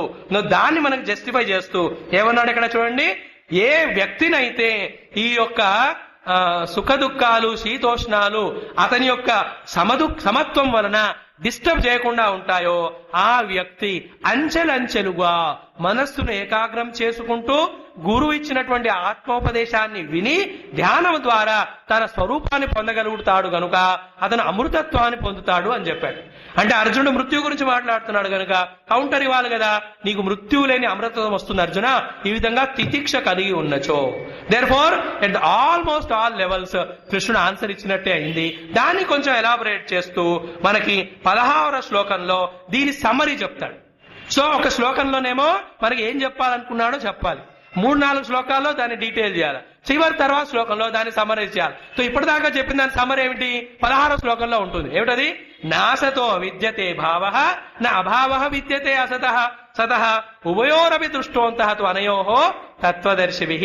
అర్జున, నువ్వు తత్వాన్ని దర్శించుకో. ఏంటా తత్వ దృష్టి? 2 ఉంటాయి ఈ ప్రపంచంలో, ఒకటి సత్తు, రెండవది అసత్తు. వాటి యొక్క తత్వదర్శనం ఏమిటి? సత్తు అసత్తు అయ్యే అవకాశమే లేదు, అసత్తు సత్తు అయ్యే అవకాశమే లేదు. ఇవి కొంచెం ఫిలసాఫికల్ థాట్స్, మరి భయపడకుండా వినాలి. దాని లాజిక్ అనాలిసిస్ వేరే టెక్స్ట్ల ద్వారా మనం తెలుసుకోవచ్చు. ఇక్కడ కూడా ముందు చెప్పబోతున్నారు. సో ఆత్మదృష్టిగా మనము సత్తు, జీవుడిగా మనము సత్తే, పంచమహాభూతాలుగా సత్తే. కానీ ఈ పంచమహాభూతాలు ఏ శరీరాన్ని పొందుతాయో అది అసత్తు. అలాగే ఈ జీవుడు ఏ పరిస్థితుల్లో ఉంటాడో అది మారుతుంది, లేకపోతే ఈ సత్తు మాత్రం ఎప్పుడు మారకుండా ఉంటుంది. ఇది నీకు వెనకాల ఉందనుకోండి, నువ్వు భయపడకూడదు. అంటే ఏమిటి? That which is truth and real. ఎవడు ఏం చేసినా అది పోనే పోలేదు. That which is not truth, which is unreal, నువ్వు ఎంత కష్టపడినా అది నీకు చిక్కనే చిక్కదు. కాబట్టి ఈ 2 అర్థముల వల్ల మన వెనకాల లోపల ఏం డెవలప్ అవ్వాలి థాటు? ఏది సత్తో దాన్ని పట్టుకుందాము, ఏది అసత్తో వస్తే రానిద్దాం, పోతే పోనిద్దాం. దట్ ఈస్ వాట్ జ్ఞానులంతా అదే చేస్తారు. ట్రైన్లో కదా అదేగా మీరు చేసేది. రోజు ఎగ్జాంపుల్ చెప్తున్నాను. ఆ వ్యక్తి వచ్చాడు, ఫ్రెండ్షిప్ చేసుకున్నారు, అవసరం అంతా మాట్లాడుకున్నారు, వెళ్ళేటప్పుడు బాయ్ చెప్పారా లేదా? ఇంకా దిగిన తర్వాత కొందరికి ఏ వ్యక్తితో పాటు ప్రయాణం చేశామో గుర్తు కూడా ఉండదు. కొందరు ఏం చేస్తారంటే ఎక్కి వచ్చిన వాళ్ళు ప్రతి ఒక్కరి ఫోన్ నంబర్లు, టెలిఫోన్లు రాసుకొని ఉన్న సంసారాన్ని ఇంకా యాడ్ చేస్తారు. This is what is the wisdom we have to have. పరమాత్మ ఒక్కడే సత్యం, ఆయనను పట్టుకున్నావా సత్య సుఖం మనకు లభిస్తుంది. ఈ జగత్తు ఈ 2 విషయాలు చాలా బాగుంటాయి చూడండి. పరమాత్మను ఎంత వదలాలనుకున్నా వదలలేము, జగత్తును ఎంత పట్టుకోవాలనుకున్నా అది చేతికి చిక్కనే చిక్కదు. దీన్ని మీరు యాక్సెప్ట్ చేస్తే వైజు, రియాక్ట్ అవుతే అదర్వైజు. ఏ రియాక్టింగ్ పర్సన్ సఫర్స్. అలాంటి వాడు ఏమంటాడు, ఆ త్రిశంకు లాగా నేను శరీరంతోనే స్వర్గానికి వెళ్ళాలంటాడు. అటు వెళ్ళాడు, ఇక్కడ రాడు, మధ్యలో అంటే మన మనస్సులో మన అజ్ఞానము పట్ల మనకు ఎంత మోహం ఉందంటే, మనల్ని తరింపజేసే జ్ఞానము గురువు శాస్త్రాలు ఇచ్చినా సరే అది ఆయనకే ఇచ్చేసి మన జ్ఞానాన్ని పట్టుకొని వెళ్ళి అదే దుఃఖంలో ఉంటాం. ఇలాంటి వ్యక్తి ఎలాంటి వాడంటే, డాక్టర్ ఎన్ని మెడిసిన్లు ఇచ్చినా మందులు కొని అక్కడ పెడతాడు, కానీ మందు వేసుకోవయ్యా అంటే మందు కొడుతూ ఉంటాడు. వేసుకునే మందుకు కొట్టే మందుకు తేడా లేవు. మరి రోగం ఎలా పోతుంది? రోగం పోదు, నువ్వు పోతావు అక్కడ. So that is what we have to conquer. ఆ శుభ సమయం కోసమే మన ప్రయత్నాలు, ఆ శుభ సమయం కోసమే గురువు కూడా వేచి ఉంటాడు. ఏం చెప్పాలో చెప్పడం అయిపోయింది మొదట 5 శ్లోకాల్లోనే. అది అది మనకు అర్థమై అది మనం తరింపజేయాలంటేనే టైం పడుతుంది. అది సబ్జెక్టివ్. ఒకరికి ఇప్పుడే క్లిక్ అయిపోయి ఉంటుంది, ఒకరికి ఇంటికి వెళ్ళాక క్లిక్ అవుతుంది, ఒకరు రాత్రి పడుకునే ముందు మననం చేసి ఎస్ ఐ గాట్ ఇట్ అంటారు, ఒకరు రేపు వచ్చి ఈ యొక్క నాలెడ్జ్ ని ఇంకొంచెం విస్తారంగా విని అర్థం చేసుకుంటారు. కొందరికి 6 నెలలు పట్టొచ్చు, కొందరికి సంవత్సరం పట్టొచ్చు, కొందరు ఈ జన్మలో తప్పకుండా ధరిస్తారు. What about us? కనీసం కొన్ని జన్మలోనే ధరించాలి. తో ఈ విధంగా చెప్పి అమృతత్వాయ కల్పతే ఉభయో అపి అంతః దుష్టః తత్వదర్శిభిః. తత్వదర్శులు ఎవరయ్యా అంటే ఈ రెండింటి యొక్క క్లారిటీ కలిగిన వాడు. సత్ ఏమిటి, అసత్ ఏమిటి? మట్టి మట్టిగా సత్తు, దాన్ని ఎవ్వరూ ఏమి చేయలేరు. మట్టి కుండగా అసత్తు, నువ్వేం చేయకుండా అది ఒకరోజు కింద పడి పగిలిపోతు. ఇది విన్నప్పుడు ఆ వేదాంతము సత్సంగం మొదట్లో విన్న వాళ్ళకి భయం కనిపిస్తుంది. వాళ్ళకి అనిపిస్తుంది, అయ్యో నేను పొందే సుఖాలని, నా కంఫర్ట్స్ ను ఈ స్వామిజీ లాక్కుంటున్నాడేమో అనిపిస్తుంది. ఇది అపోహ మాత్రమే. నాలెడ్జ్ ఎప్పుడు ఎవరికి నష్టపరచలా, ఎవరిని కూడా దుఃఖపరచలేదు. మనమే మోహంలో ఉండి దీనివల్ల నష్టం అనుకుంటాం. ప్లీజ్ రిమెంబర్, ఎప్పుడు ప్రాక్టీస్ చేసి తరిస్తామో తెలియదు, కానీ నేను చెప్పినట్టుగా జ్ఞానం పొందే సమయంలో మాత్రము భయము సంకోచము ఉండకూడదు. ఆ తర్వాత మనకి 17వ శ్లోకం నుంచి మొదలు పెడితే 25వ శ్లోకం వరకు మొదటి 2 శ్లోకాల్లో చెప్పిన ఆత్మ వస్తువు యొక్క జ్ఞానాన్ని చెబుతున్నాడు. ఆత్మవస్తు యొక్క జ్ఞానము, బి అటెంటివ్. ఈ రెండు ఎంత శబ్దాలలో చెప్పినా శబ్దములతో చెప్పితే అర్థం చేసుకునే విషయం కాదు. నేను అనేది ఒక జ్ఞానమా ఒక అనుభవమా చెప్పండి? బోలో, నేను అనేది ఒక జ్ఞానం కాదే. జ్ఞానం అనేది నాకంటే భిన్న వస్తువు గురించి నాకు లభిస్తుంది. I have the knowledge of something. I don't have knowledge of myself. I have experience of myself, that too as a being, that's all. కనుక ఈ నెక్స్ట్ 6-7 శ్లోకాలలో ఏం చెప్తున్నారంటే, ఎటువంటి శబ్దముల యొక్క అర్థములను విచారణ చేస్తూ ఉంటే ఆ విచారణ అనేది నేను అనే నిజమైన నా అనుభవానికి తీసుకెళ్తుందో అవి ఈ శ్లోకాల్లో చెప్పారు.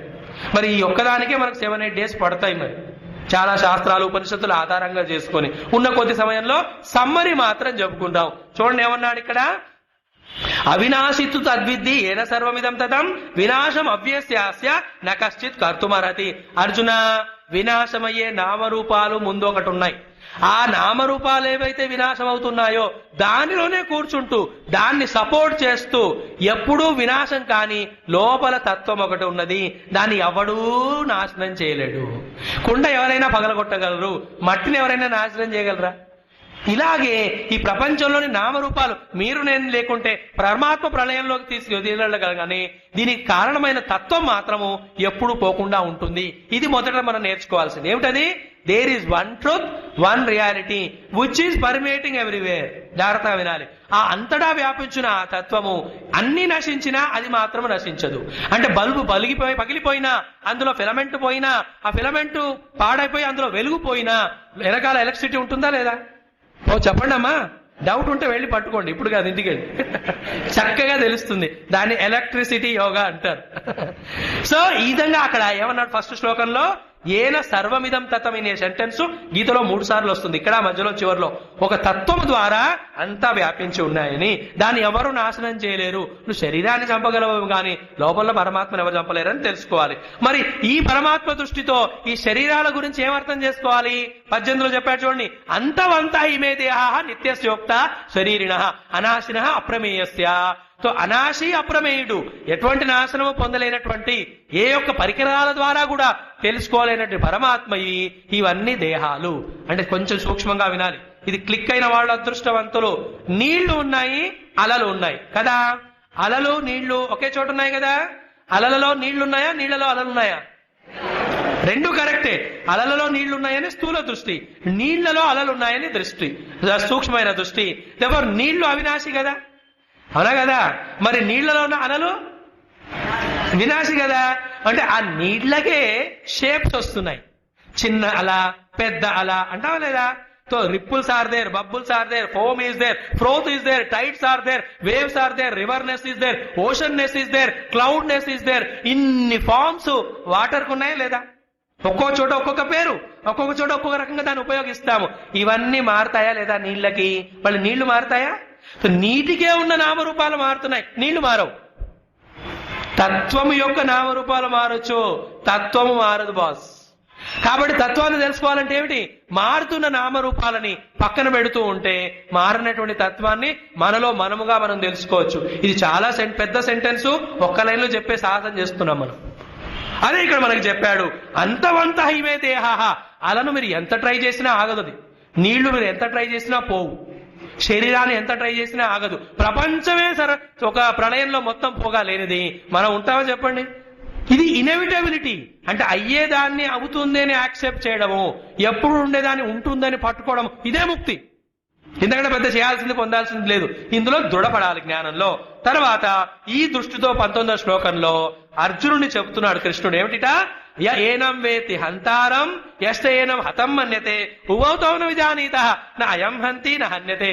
అర్జున, ఎవరైతే ఈ పరమాత్మని చంపేవాడుగాను ఆరు తెచ్చేవాడుగాను అంటాడో ఇద్దరికి పాయింట్ అర్థం కాల. ఇది కొంచెం హైయెస్ట్ లెవెల్ ఆఫ్ థాట్. ఒక జీవుడిగా, ఒక దేహముగా, ఒక కర్తగా నేను కొన్ని పనులు చేయొచ్చు, ఆ పనులు ఒకరి పైన ప్రభావం చూపవచ్చు, కానీ లోపల పరమాత్మ దృష్టితో చూస్తే there is no killing or killed. చాలా చక్కని విషయం ఇది. ఉభౌతౌన విజాయనీత నా అయం హంతి నా హన్యతే అంటే ఇది ఎటువంటి స్థితి అంటే, అర్జునుడేమో నేను యుద్ధం చేయాలా వద్దా, వీళ్ళని చంపాలా వద్దా, వీళ్ళు నన్ను చంపాలా వద్దా అనే ప్రశ్న అడిగితే, కృష్ణుడేమో కర్తృత్వము అకర్తృత్వము నిజమా కాదా అనే హయ్యెస్ట్ లెవెల్కి వెళుతున్నాడు. ఇందాక చెప్పినట్టుగా ఎలక్ట్రిసిటీ లేకుంటే ఫ్యాన్లు తిరుగుతాయా? Electricity or some source of power. లైట్లు పనిచేస్తాయా చెప్పండి? మైక్ పనిచేస్తుందా? చేయదు కదా. ఎలక్ట్రిసిటీ లేకుంటే ఇవన్నీ పనిచేయవు. కానీ నిజంగా మై డియర్ ఎలక్ట్రిసిటీ అని అడగండి, ఓ ఎలక్ట్రిసిటీ నువ్వు ఇంత కష్టపడుతున్నావు, ఇంత పని చేస్తున్నావు, ఇన్ని ఫ్యాన్లను గిరగిరా తిప్పుతున్నావు, నీకు కళ్ళు తిరగవా? ఇన్ని బల్బులను నువ్వు వెలిగిస్తున్నావే, నీ కళ్ళు మండవా? నిన్ని హీటర్ని హీట్ చేస్తున్నావే, నీకు ఒళ్ళు మండదా? నాకు మండినట్టు అని అడిగితే ఎలక్ట్రిసిటీ ఏం ఆన్సర్ చెప్తుంది చెప్పండి? ఏమంటుంది అది? నేను వెలిగించడం ఏంటి, నేను తిప్పడం ఏంటి, నేను వేడి చేయడం ఏంటి, నేనేం చేయట్లేదు అంటుందా లేదా? దానికి తెలుసు నేనేం చేయట్లేదని, నా ప్రెజెన్స్ లో ఇవన్నీ అవుతున్నాయని తెలుసు కనుకనే ఈ ఎలక్ట్రిసిటీ అన్నిటినీ వెలిగిస్తున్నా ఫ్యాను కరెంటును తిప్పలేదు, ఆ యొక్క బల్బు ఆ కరెంటుని వెలిగింపలేదు. ఈ ఎగ్జాంపుల్ అర్థమైందంటే లోపల ఒక వెలుగుతున్న తత్వం ఉంది కదా, దాని గురించి తెలుస్తుంది. అది నేను. దాంట్లో ఇవన్నీ ఆరోపించబడ్డాయి, ఇవి వస్తూ పోతూ ఉంటాయి. ఆ వస్తూ పోవడం అనేది సరదాగా చేస్తే ముక్తి, దాన్నే మనం తెలుసుకోకుండా చేస్తే బంధనం. అందుకే అవతార పురుషులు ఏ శరీరాన్ని తీసుకుంటారు. సాక్షాత్తు నారాయణుడే చేపగా వచ్చాడా లేదా? కనుక చేపలు తింటే స్వామి నారాయణుడు చెప్పినట్టే మానేయండి. విజయవాడలో సండే వచ్చిందంటే సౌభాగ్యమే. ఆయన్నే మరి పూర్వంగా వచ్చాడా లేదా? మనకు నచ్చినటువంటి వరాహ రూపంలో కూడా వచ్చాడు ఆయన. ఎందుకు ఎన్ని రూపాల్లో వచ్చినా నేనే ఆయనకు తెలుసు. When you know you are the truth, any form will not bind you. If you don't know you are the truth, every form will bind you. గుర్తుపెట్టుకోవాలి. సో ఇక్కడ ఆ రెండు శ్లోకాల్లో ఉభౌతౌన విజానీత నా అయం హంతిర హన్యతే అంటే వీడు కర్మ చేసేవాడు అవడు, కర్మ తన పైన అయ్యేవాడు అవడు. కరెంటు బల్బును వెలిగించట్లేదు, కరెంటు బల్బును వెలిగించడం ద్వారా ఈ పరిస్థితిని జగత్తును కూడా వెలిగించట్లా.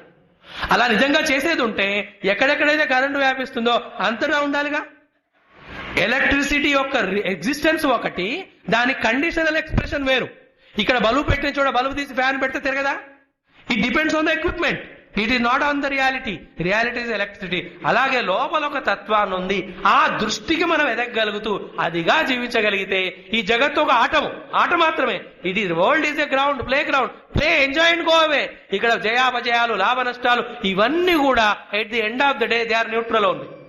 అందుకే రోజంతా ఎంత పోట్లాడుకున్నా, ఎంత ద్వేషించినా, ఎంత ప్రేమించినా చివరికి పడుకునే ముందు అన్ని పక్కన పెట్టి పడుకుంటారా లేదా? Yes or no? అంటే క్లాస్లో కూడా పడుకుంటారేమో, అందుకే ఆన్సర్ రావట్లా. మరి పడుకున్న తర్వాత ఆ నిద్రలో ఎక్కువ సుఖం ఉన్నదా, లేకపోతే జాగ్రత్త అవస్థలో ఎక్కువ సుఖం ఉందా? చెప్పండి అమ్మా. అందుకే ఎంత గొప్ప రాజులైనా, ఎంత రాజ్యాలు ఎన్నైనా అన్ని పక్కన పెట్టి నిద్రించాల్సిందే. వాడు చోలో భయ్ ముజే సోనా హై అంటాడు. వాడు ఏమీ లేని చోటనే సుఖము, ఇందులో సుఖం ఉందనుకొని అన్ని కల్పించుకొని మనం కల్పించిన వాటితో మనమే సవర్ అవుతున్నాం. ఇది తెలుసుకోవడమే విజ్ఞానం. దీనికి ఆల్టర్నేటివ్ లేదు ప్లీజ్. ఇది కాకుండా ఎంతమంది గురువులను పిలిచి మమ్మల్ని రక్షించండి, అనుగ్రహించండి చెప్పినా గురువు ఇచ్చే అనుగ్రహం ఇదే, గురువు ఇచ్చే ఉపదేశం ఇదే, గురువు ఇచ్చే ఆదేశం ఇదే, గురువు ఇచ్చేటువంటి ఆ గైడెన్స్ కూడా ఇదే. సో ఈ విధంగా చెబుతూ ఆ లోపల వెలుగుతున్న పరమాత్మని పొందడమే సర్వ సమస్యలకి పర్మనెంట్ సొల్యూషన్. కనుక అది చెప్పకుంటే ఆయన కృష్ణుడు అవ్వడు, అది చెప్పకుంటే ఆయన గురువు అవ్వడు, అది చెప్పకుంటే గీత శాస్త్రం అవ్వదు. కనుక ఆ కాంటెక్స్ట్ ఏమో యుద్ధము, కానీ చెబుతున్నదేమో ఆత్మజ్ఞానం. దెర్ ఇస్ ఏ పారాడాక్స్ కదా. యుద్ధంలో యుద్ధం చేయాలా వద్దా చెప్పాలి, కానీ నువ్వు ఆత్మజ్ఞానం చెప్తున్నావేంటి? Either Krishna must be wrong, or Arjuna must be confused, or we must be something wrong.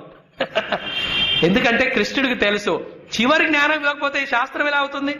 నీకు నాకు అర్థం కానంత మాత్రాన ఆ జ్ఞానం వద్దంటే ఎలా? లైక్ ఈ కాలంలో విలువలు ఎవరు ప్రాక్టీస్ చేయట్లా. మనం ప్రాక్టీస్ చేయకుంటే విలువలకి మన విలువ పోతుంది, కానీ విలువల యొక్క విలువ పోతుందా? ఎవడో ప్రాక్టీస్ చేసి బాగుపడతాడు వాడు. ఇండియాలో విలువలు పోతున్నాయి, అమెరికాలో పెరుగుతున్నాయి. They are becoming more disciplined, more intelligent, more wise, more wonderful, more beautiful, more creative and helpful. మనమేమో స్వార్థంతో రాక్షసత్వంతో ఒక చోట ఇదే అడిగారు స్వామీజీ 33 కోట్ల దేవతలు మన దేశంలో ఎందుకున్నారు, వేరే దేశంలో ఎందుకు లేరు అంటే వాళ్ళకు దేవుళ్ళు అక్కర్లా, మన దగ్గర ఇంతమంది ఉన్నా సరే మన ఎలా ఉన్నామో అలాగే ఉన్నాం మనం. ఈ ఆత్మవస్తు యొక్క లక్షణాలు మనకి 2-3 శ్లోకాల్లో చెప్తున్నారు చూడండి. నజాయతే న మ్రియతే నాయం భూత్వా భవితావాన భూయవ అజః నిత్యః శాశ్వతోయం పురాణః నహన్యతే హన్యమానే శరీరే. సో ఈ లోపల ఉన్న పరమాత్మ వస్తువుకి పుట్టుక లేదు, మార్పులు లేవు, మరణం లేదు. ఈ యొక్క నహన్యతే హన్యమానే శరీరే అంటే శరీరం పుట్టినప్పుడు అది పుట్టలా, లైక్ కుండ పుట్టినప్పుడు మట్టి పుట్టిందా, అలలు పుట్టినప్పుడు నీళ్లు పుట్టాయా, బంగారం నగలు పుట్టినప్పుడు బంగారం పుట్టిందా, లేదు, అది పుట్టనే లేదు. మరి అది మారుతున్నప్పుడు ఇది మారిందా, షేపులు మారుతున్నాయి ఆభరణాలు. మెడలో ఉన్న వడ్డాణం బరువు మోయలేక దాన్ని కరిగించి neck less, hand less, nose less, లెస్సా రింగా ఏదో పెడతారు, అవన్నీ మనం తయారు చేసుకుంటాం. సో ఇక్కడేమన్నాడు, ఇవి మారుతూ ఉన్నప్పుడు అది మారట్లా, అది ఒకటి ఉన్నది, అది తెలుసుకోవాలి.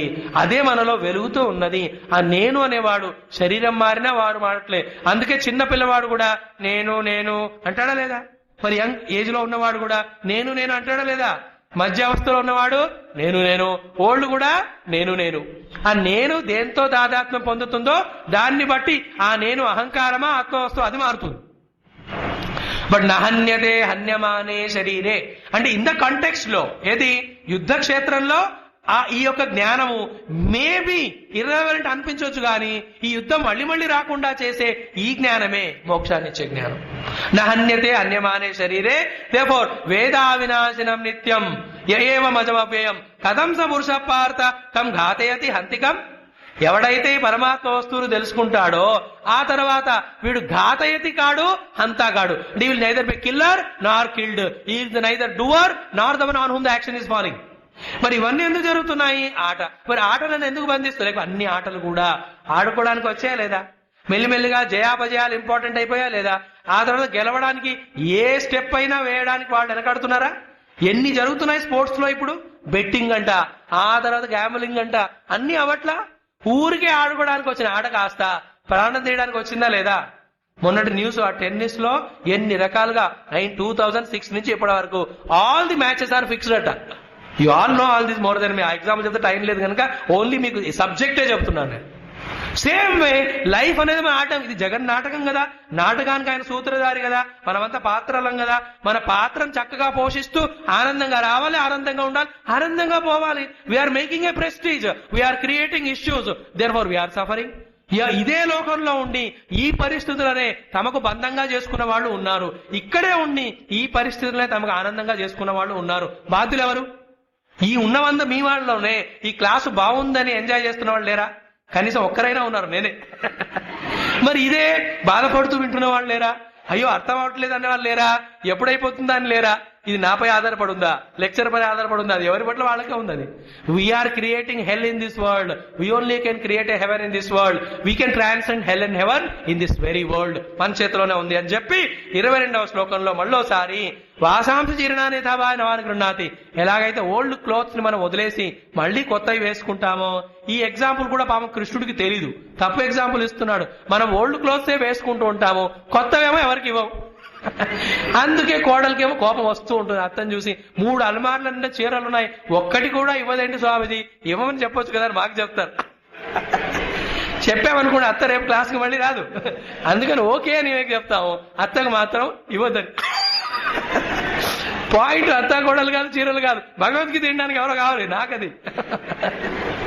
సో వాసాంశ జీర్ణాన్ని యథా విహాయ అంటే అర్థం ఏంటి? We are just giving up the old things, go on giving up, ready to give up. And ఒక చక్కని మాట వినండి మీరు, త్యాగైనైకి అమృత మానసు. ఎక్కడైతే వదులుతూ ఉంటామో అక్కడ ఆనందం ఉంటుంది, ఎక్కడ పట్టుకుంటామో అదే మనని దుఃఖాన్ని ఇస్తూ ఉంటుంది. ఆ పట్టు వదిలే వరకు కూడా. మీరు ఆ యొక్క అవధూత చరిత్ర విన్నారు కదా భాగవతంలో, ఆ కాకి ఎగ్జాంపుల్ చూశారు కదా. మిగతా పక్షులను వచ్చి దాన్ని ఏడిపిస్తున్నాయి, కొడుతూ ఉన్నాయి అన్నట్టు. 100 పక్షులు వచ్చి రక్తం గారేలా సడన్ గా ఆ పక్షికి థాట్ వచ్చి దాని చేతిలో ఉన్న మాంసం ముక్క వదిలేసింది. The moment it drop it, మిగతా పక్షులనే మాంసం ముక్క వెనక వెళ్ళాయి, ఈ పక్షి ఫ్రీ అయిపోయింది. చాలా సటల్ ఇవన్నీ కూడా చెప్పే టైం లేదు మనకి, బట్ సారాంశాన్ని మాత్రం మీరు పట్టుకోండి. సో మనం 23, 24, 25 శ్లోకాల్లో ఏం చూడాలి అంటే, ఇదిగో ఈ ప్రపంచంలో నాశనము చేసేటువంటివి 4 ఉన్నాయి. ఒకటేమో భూమి, రెండవది వాయువు, మూడవది అగ్ని, నాలుగవదేమో జలం. ఇక్కడ నాశనం చేయడం అంటే ఆ నెగటివ్ సెన్స్ లోకి తీసుకోకూడదు. వాటి నుంచి ప్రపంచం వచ్చింది కనుక మళ్ళీ ప్రపంచాన్ని వాటిలోకి లాక్కుంటాయి.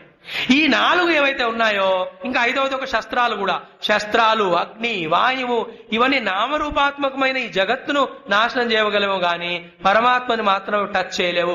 నైనం చిందంతి శస్త్రాన్ని నైనం దాతి పావక నచైనం క్లేదేంతి ఆపహ నశోషయతి మారుత. ఎందుకు? అచ్ఛేద్యోయం అదాహ్యోయం అక్లేద్య శోష్యేవచ నిత్య సర్వగత స్థాణు వచలోయం సనాతన అవ్యక్తోయం అవిచింత్యోయం అవికార్యోయం ఉచ్యతే. ఈ 2 శ్లోకాలు ఉపనిషత్తులలో పరమాత్మ గురించి ఆ ఋషుల ములకి అనుభవం వచ్చిందో ఆ ఉపనిషత్తుల సారం గీత కనుక, వేద పురుషుడు కృష్ణుడు కనుక, అర్జునుడు అందరిలాగే సాధకుడు కనుక అర్జునుడి మాధ్యంతో మనకి ఇస్తున్నాడు. అంటే ఏమిటి?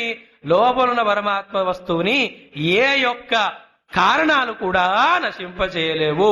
అది నేనుగా ఉండడమే పరమ లక్ష్యము. ఆ స్థితిలో ఉన్నవాడికి రాజ్యం కావాలని కోరిక ఉంటుందా? శత్రువులని ఓరించాలని కోరిక ఉంటుందా? మరి యుద్ధ క్షేత్రానికి వస్తాడా?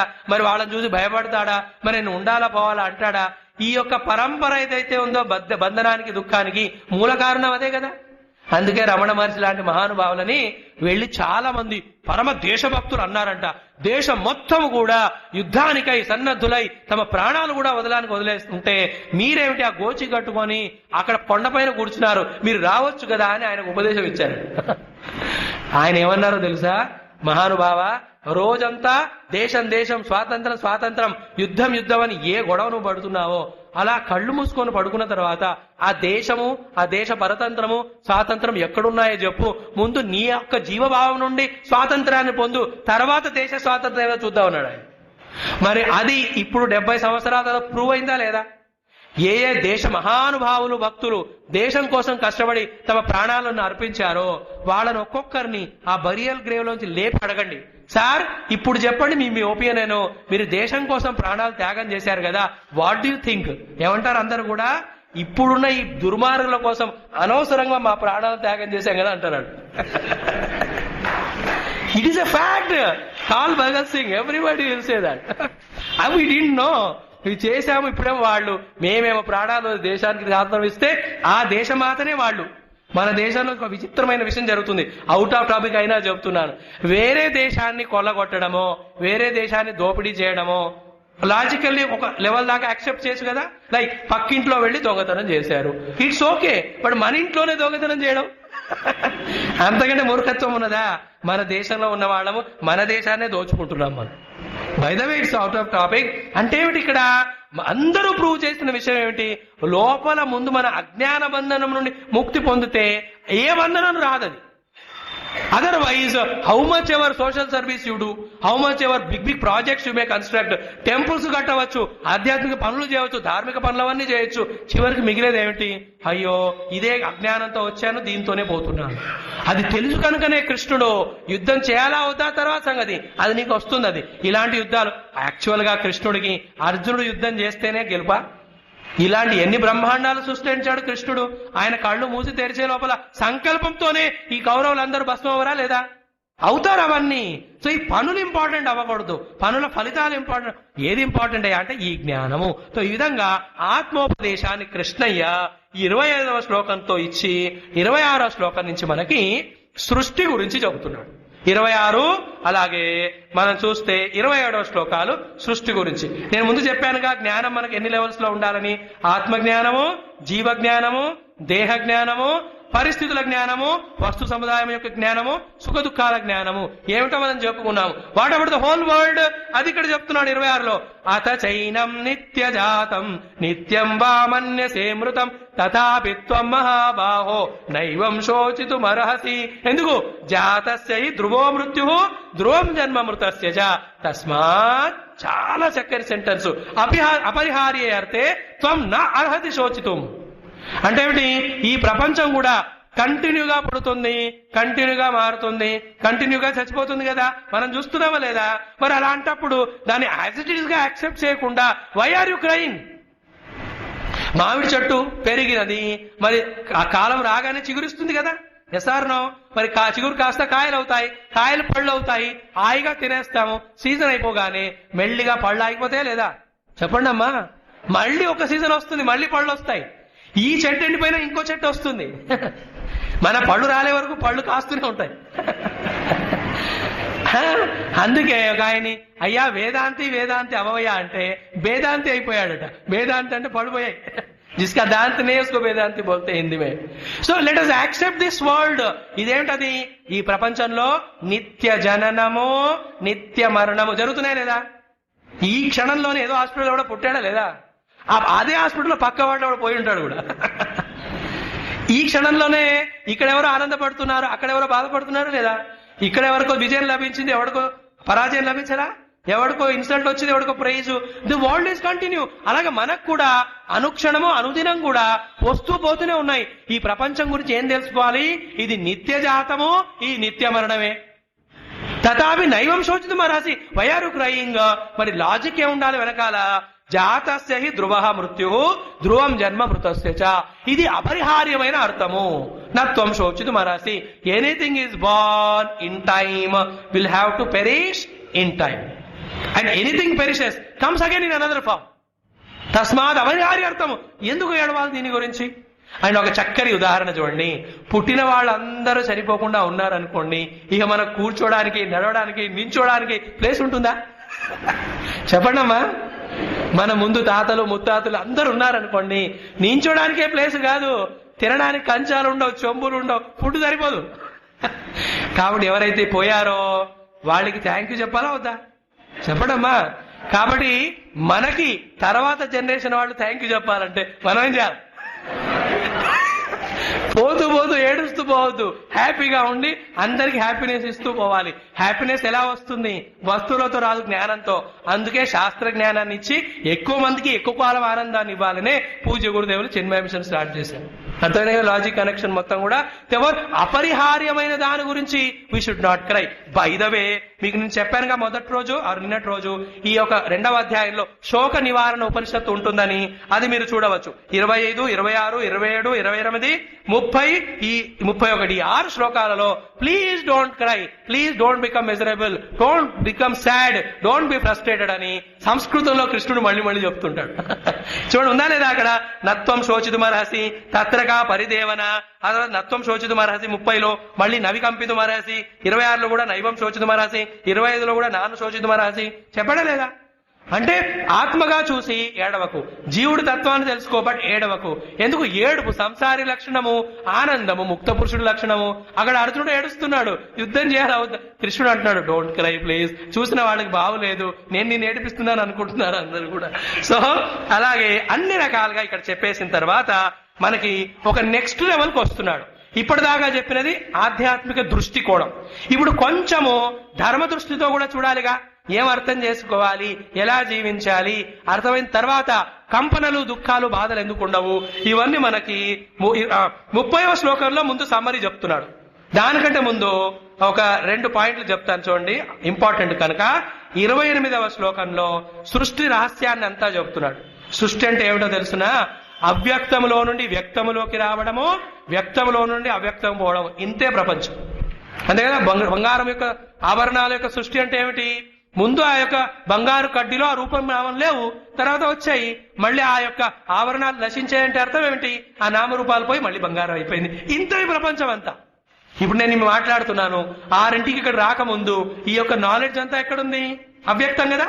ఇప్పుడు మీకు చెప్పేటప్పుడు వ్యక్తం అవుతుందా లేదా? ఆ తర్వాత ఎక్కడికి వెళ్ళిపోయింది? అవ్యక్తం అయిపోలా. This is the whole world. Appearance and disappearance itself is creation and destruction.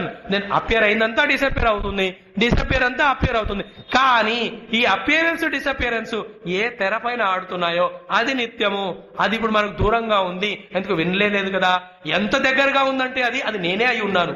అది తెలుసుకుంటే ముక్తి అని చెప్తూ నెక్స్ట్ శ్లోకంలో 29వ శ్లోకము ఒక చక్కని ఐడియా ఏమన్నాడో తెలుసునా? ఓ అర్జున, ఈ జ్ఞానము ఆత్మజ్ఞానం ఎవడో పొందాడో ఆ పొందడమే ఆశ్చర్యం. ఆశ్చర్యవత్ పశ్యతి కష్టిదేరం. పొందినవాడు ఆనందంగా ఒక చోట ఉండొచ్చు కదా. ఆహా, అందరికి చెప్తానని వచ్చి చెప్పే ప్రయత్నం చేస్తాడు. ఈ చెప్పడమే ఆశ్చర్యం. అవునా కదా. ఆశ్చర్యవత్ పశ్యతి కష్టిదేనం ఆశ్చర్యవత్ వద తథైవ చాన్యః. దెన్ ఆశ్చర్యవచ్చ ఏనం అన్య శృణోతి. ఇంకా ఆశ్చర్యం ఏంటో తెలుసునా, ఈ ఒకటి చెబుతుంటే చాలా మంది వింటూ అర్థమైంది అంటుంటారే, ఇది మహద్ ఆశ్చర్యం అట. 4వ ఆశ్చర్యం అనేది వండర్ ఆఫ్ వండర్స్. ఏమిటి తెలుసునా, ఇది ఎంతమందికి ఎన్నిసార్లు చెప్పినా విన్నప్పుడు క్లాసులో ఉన్నసేపు అర్థమైంది అంటారు కానీ ఇంటికి వెళ్ళాక ఒక్క శ్లోకం గుర్తుంటే వద్దు. ఇంతకంటే గొప్ప ఆశ్చర్యం లేదు. కృష్ణుడే అంటున్నాడు, శ్రుత్వా అపి ఏనం వేద నచైవ కశ్చితు. చాలా స్థూలార్థం చెప్తున్నాను ప్లీజ్. కొందరు మీలో మేధావులు జ్ఞానులు ఉన్నారు, వాళ్ళకి మీకు క్వశ్చన్ రావచ్చు, ఇంతేనా దీని interpretation? No, I have to complete the subject, therefore I'm telling only subtly. ఇక్కడ శ్రుత్వాపి అంటే ఏంటి? శ్రుత్వా జ్ఞాత్వా అనుభూత్వా అపి వేదన చైవ. ఎందుకు? ఇది తెలుసుకోవలసిన అనాత్మ కాదు, ఇది ఆత్మ గురించింది. అక్కడ శ్రోతవ్యం, మంతవ్యం, నిధిధ్యాసితవ్యం, ఆత్మావారే ద్రష్టవ్యం అని చాందోగ్యంలో చెబుతారు. ఆ దాని యొక్క సారాంశం ఇది. ఆ ఉపనిషత్తులు గీత సమన్వయం చేస్తూ పోతే చాలా పెద్ద సబ్జెక్ట్ అవుతుంది. ఇవన్నీ ఉన్నాయి బ్యాక్గ్రౌండ్ లో, కాబట్టి కొందరికి డౌట్ రావచ్చు. ఇక్కడ ఎవ్వరూ దీన్ని తెలుసుకోలేరు అంటే అర్థం ఏమిటి? ఇది దొరకదని అర్థం కాదు, తెలుసుకోబడే ఇది నీకంటే భిన్నమైన వస్తువు కాదని ముందు చెప్పుకున్నామే అది. ఆ విధంగా చెప్పాక ఇప్పుడు ప్రాక్టికల్ లెవెల్కి కృష్ణుడు వస్తూ అర్జునుడికి చెప్తున్నాడు ఏమిటిటా, 31వ శ్లోకము నుంచి మొదలు పెడితే మనకి 36వ శ్లోకం వరకు ఒక సబ్జెక్ట్ ఉంటుంది. ఏమిటా సబ్జెక్టు? ఆత్మజ్ఞానం పక్కన పెట్టండి, జీవజ్ఞానం పక్కన పెట్టండి, దేహం యొక్క నిత్యానిత్యాలు పక్కన పెట్టండి, ఈ యొక్క బయట ప్రపంచంలో పనులు చేయాలా వద్దా, దీని గురించి ఎలా ఉండాలి అవగాహన ఇక్కడ చెబుతున్నాడు అర్జునుడికి. అది మనం ఎక్స్ప్లెయిన్ చేస్తాం సమ్మరీగా. దాన్ని బట్టి మనం అందరం అన్వయం చేసుకోవాలి. ఎవరెవరు ఏ యొక్క వృత్తులలో ఉన్నారు అక్కడ by chance it happen to be the war, it need not be war to everybody or anybody, it can be our own field of action. ఏమన్నాడు ఇక్కడ? స్వధర్మాన్ని చూస్తూ కూడా అర్జున నువ్వు కంపనము పొందక్కర్లేదు. ఎందుకంటే ఒక క్షత్రియుడికి తన స్వధర్మమైనటువంటి యుద్ధము కంటే ఆర్ స్వధర్మ రూపమైనటువంటి యుద్ధము కంటే గొప్ప అదృష్టం ఇంకేమైనా ఉంటుందా? ఇది కొంచెం ఆగి అనలైజ్ చేయవలసిన విషయం. మనిషిగా పుట్టడమే ఒక అదృష్టం. ఒప్పుకుంటారా లేదా? ఉంటారా లేదా? ఎవరు ఒప్పుకోవట్లేదే. వద్దా? వద్దు స్వామిజీ, నెక్స్ట్ టైం అరే పైన తథాస్తు దేవతలు ఉన్నారు. బై మిస్టేక్ భగవంతుడు అర్హత లేకుండా మన మనిషిగా ఇస్తే వద్దంటే ఎలా? రెండవది మేధస్సు ఉండడం కూడా అదృష్టం కదా. చాలా చూడండి. మూడవది ఏమిటి? పురుషార్థం చేసే కెపాసిటీ ఉండడం కూడా ఒక అదృష్టం కదా. మరి ఆ తర్వాత జాగ్రత్తగా వినాలి. I don't know how to convey this point, but listen. మన వలన మన బాగు, మన వలన విశ్వం అంతా బాగు పడేటువంటి ఏదైనా పని చేసే అదృష్టము, శక్తి అండ్ అవకాశం, ఈ 3 రావడము గొప్ప విషయమా కాదా? చెప్పండి అమ్మా. ఆ అదృష్టము, శక్తి, అవకాశము 3 కలిపితే ఏదవుతుందో దానినే స్వధర్మము అంటారు. What is swadharma? It is a fortune. What is a swadharma? It is an opportunity. And what is a swadharma? It is a source for our own evolution. తో ఇక్కడ ఒక్కొక్కరికి స్వధర్మాలు ఉంటాయి. అక్కడ అర్జునుడికి ఆ కంటెక్స్ట్ లో యుద్ధం కనుక అందరికీ యుద్ధం చేయడం స్వధర్మం అవసరం లేదు. ఇప్పుడు నా స్వధర్మం ఏమిటి? వీలైనంతగా 2వ అధ్యాయ సారాంశం చెప్పడం. మీ స్వధర్మం ఏమిటి? విన్నది విన్నట్టుగా మర్చిపోవడం, గుర్తుపెట్టుకోవడం, అది కదా. సో స్వధర్మమపి చావేక్ష నవికంపితుం అర్హసి. ఎందుకు? ధర్మ్యాద్ యుద్ధాద్ శ్రేయ క్షత్రియస్య న విద్యతే. అర్జునుడు ఏమడిగాడు? యత్ శ్రేయ నిశ్చితం బ్రూహి అన్నాడా లేదా? శ్రేయస్సు ఏంటో చెప్పమన్నాడు కదా. నీకు పరమ శ్రేయస్సు ఆత్మానుభవంలో ఉన్నా ఇప్పుడు శ్రేయస్సు మాత్రము స్వధర్మమైన యుద్ధంలో ఉంది. Therefore the present duty should lead to the final emancipation. And ఇప్పుడు డ్యూటీ చేయకుండా ఎమాన్సిపేషన్ రాదు. There are no shortcuts in spirituality. ఎందుకంటే spirituality itself is the shortest cut. ఎందుకంటే షార్ట్ కట్ ఉండవు ఇక్కడ. అంతకంటే కృష్ణుడి కంటే షార్ట్ కట్ అయిన తెలివైన మార్గాల్ని మనం కనుక్కోగలమా? అంటే ఆయన కనుక తెలివి ఉందా మనకి? కొందరు అడుగుతూ ఉంటారు, స్వామిజీ పరమాత్మ సృష్టిని ఇలా చేశాడేంటి? కొందరు ఏడిపిస్తాడు, పీడిస్తాడు, కొందరు నవ్విస్తున్నాడు, ఏమిటి అలా చేశాడయ్యా అని అడిగితే ఆన్సర్ ఏంటో తెలిసిన? పరమాత్మ సృష్టి చేసే టైంలో పాపం నువ్వు ఆయనకు దొరికితే నీ అడ్వైస్ తీసుకునేవాడు. నీ సలహా సంప్రదింపులు చెప్పున అయినా కొంచెం ఎలా చేస్తే బాగుండు అని. We always think intelligent and the గురువు అండ్ సృష్టికర్త. దేర్ అప్పుడే ఫస్ట్ పప్పులో కాలేయడం అదే. పప్పు కాస్ట్లీ కనుక ఉప్పులో కాలేసుకోండి. సో స్వధర్మేక్ష నవికంపిత మర్హసి అని చెప్పి 32వ శ్లోకంలో ముందు సామధాన వేదాలు చెబుతున్నాడు, సామధాన ఉపాయాలు. అది వినకపోతే భేదోపాయం. సామోపాయం ఏమిటి చూడండి. యదృచ్ఛయాచోపన్నం స్వర్గద్వారం అపాపుతం సుఖిన క్షత్రియా పార్థ లవంతే యుద్ధమిదృశం. అర్జున, యాదృచ్ఛికంగా తనంతట తానే ఈ స్వధర్మం అనే యుద్ధము నీ దగ్గరకు వచ్చిందయ్యా. ఇది ఎలాంటిదంటే opened gate way to the haven. ఇది నిన్ను స్వర్గానికి తీసుకెళ్లేటువంటిది. స్వర్గానికి ద్వారము తెరిచి ఉండి స్వర్గ ద్వారపాలకులు అందరూ రండి అని వెల్కమ్ చెబుతుంటే లోపలికి వెళ్ళాలా, నాకొద్దు అని పక్కనున్న నరకంలోకి వెళ్ళాలా? చెప్పండి అమ్మా. ఎవరు ఆన్సర్ ఇవ్వట్లేదు. చక్కగా ఇక్కడ సత్సంగం చదువుతుంటే మనం వస్తామా, పక్కన ఇక్కడ కూడా వెళ్ళిపోతూ ఉంటాం. ఇక్కడ చెప్తున్నాడు is open gateway to the heaven. స్వర్గద్వారం ఇది. అంటే ఏమిటి? స్వర్గం అంటే మరి వేదాంతంలో వేరే అర్థాలు ఉంటాయి. స్వస్మిన్ గమనమేవ స్వర్గము. కఠోపనిషత్తులో నచికేతుడు యముణ్ణి అడుగుతున్నప్పుడు ఆ స్వర్గాన్ని డిఫైన్ చేస్తాడు. స్వర్గం అంటే ఏమిటో తెలిసిన అన్నమయ ప్రాణమయ మనోమయ కోశాలను దాటి విజ్ఞానమయంలో ఉన్న ఆత్మవస్తుని సెర్చ్ చేయడమే స్వర్గం. చాలా బాగుంటుంది అక్కడ. అది వేదాంతులకి, అది జ్ఞాన మార్గంలో ఉన్నవాడు.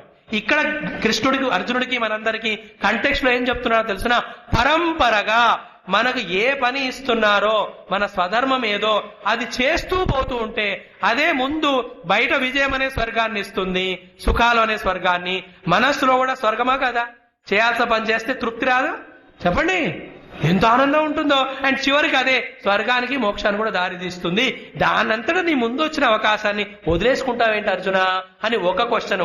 రెండవది, ఇక 33వ శ్లోకంలో నుంచి అర్జునుడిని కొంచెము థ్రెటన్ చేస్తున్నాడు కృష్ణుడు. ఇది మనందరికి కూడా ఉంటుంది. ఇది భేదోపాయం. ఏమిటా వేదోపాయంలో చెప్తున్నాడు?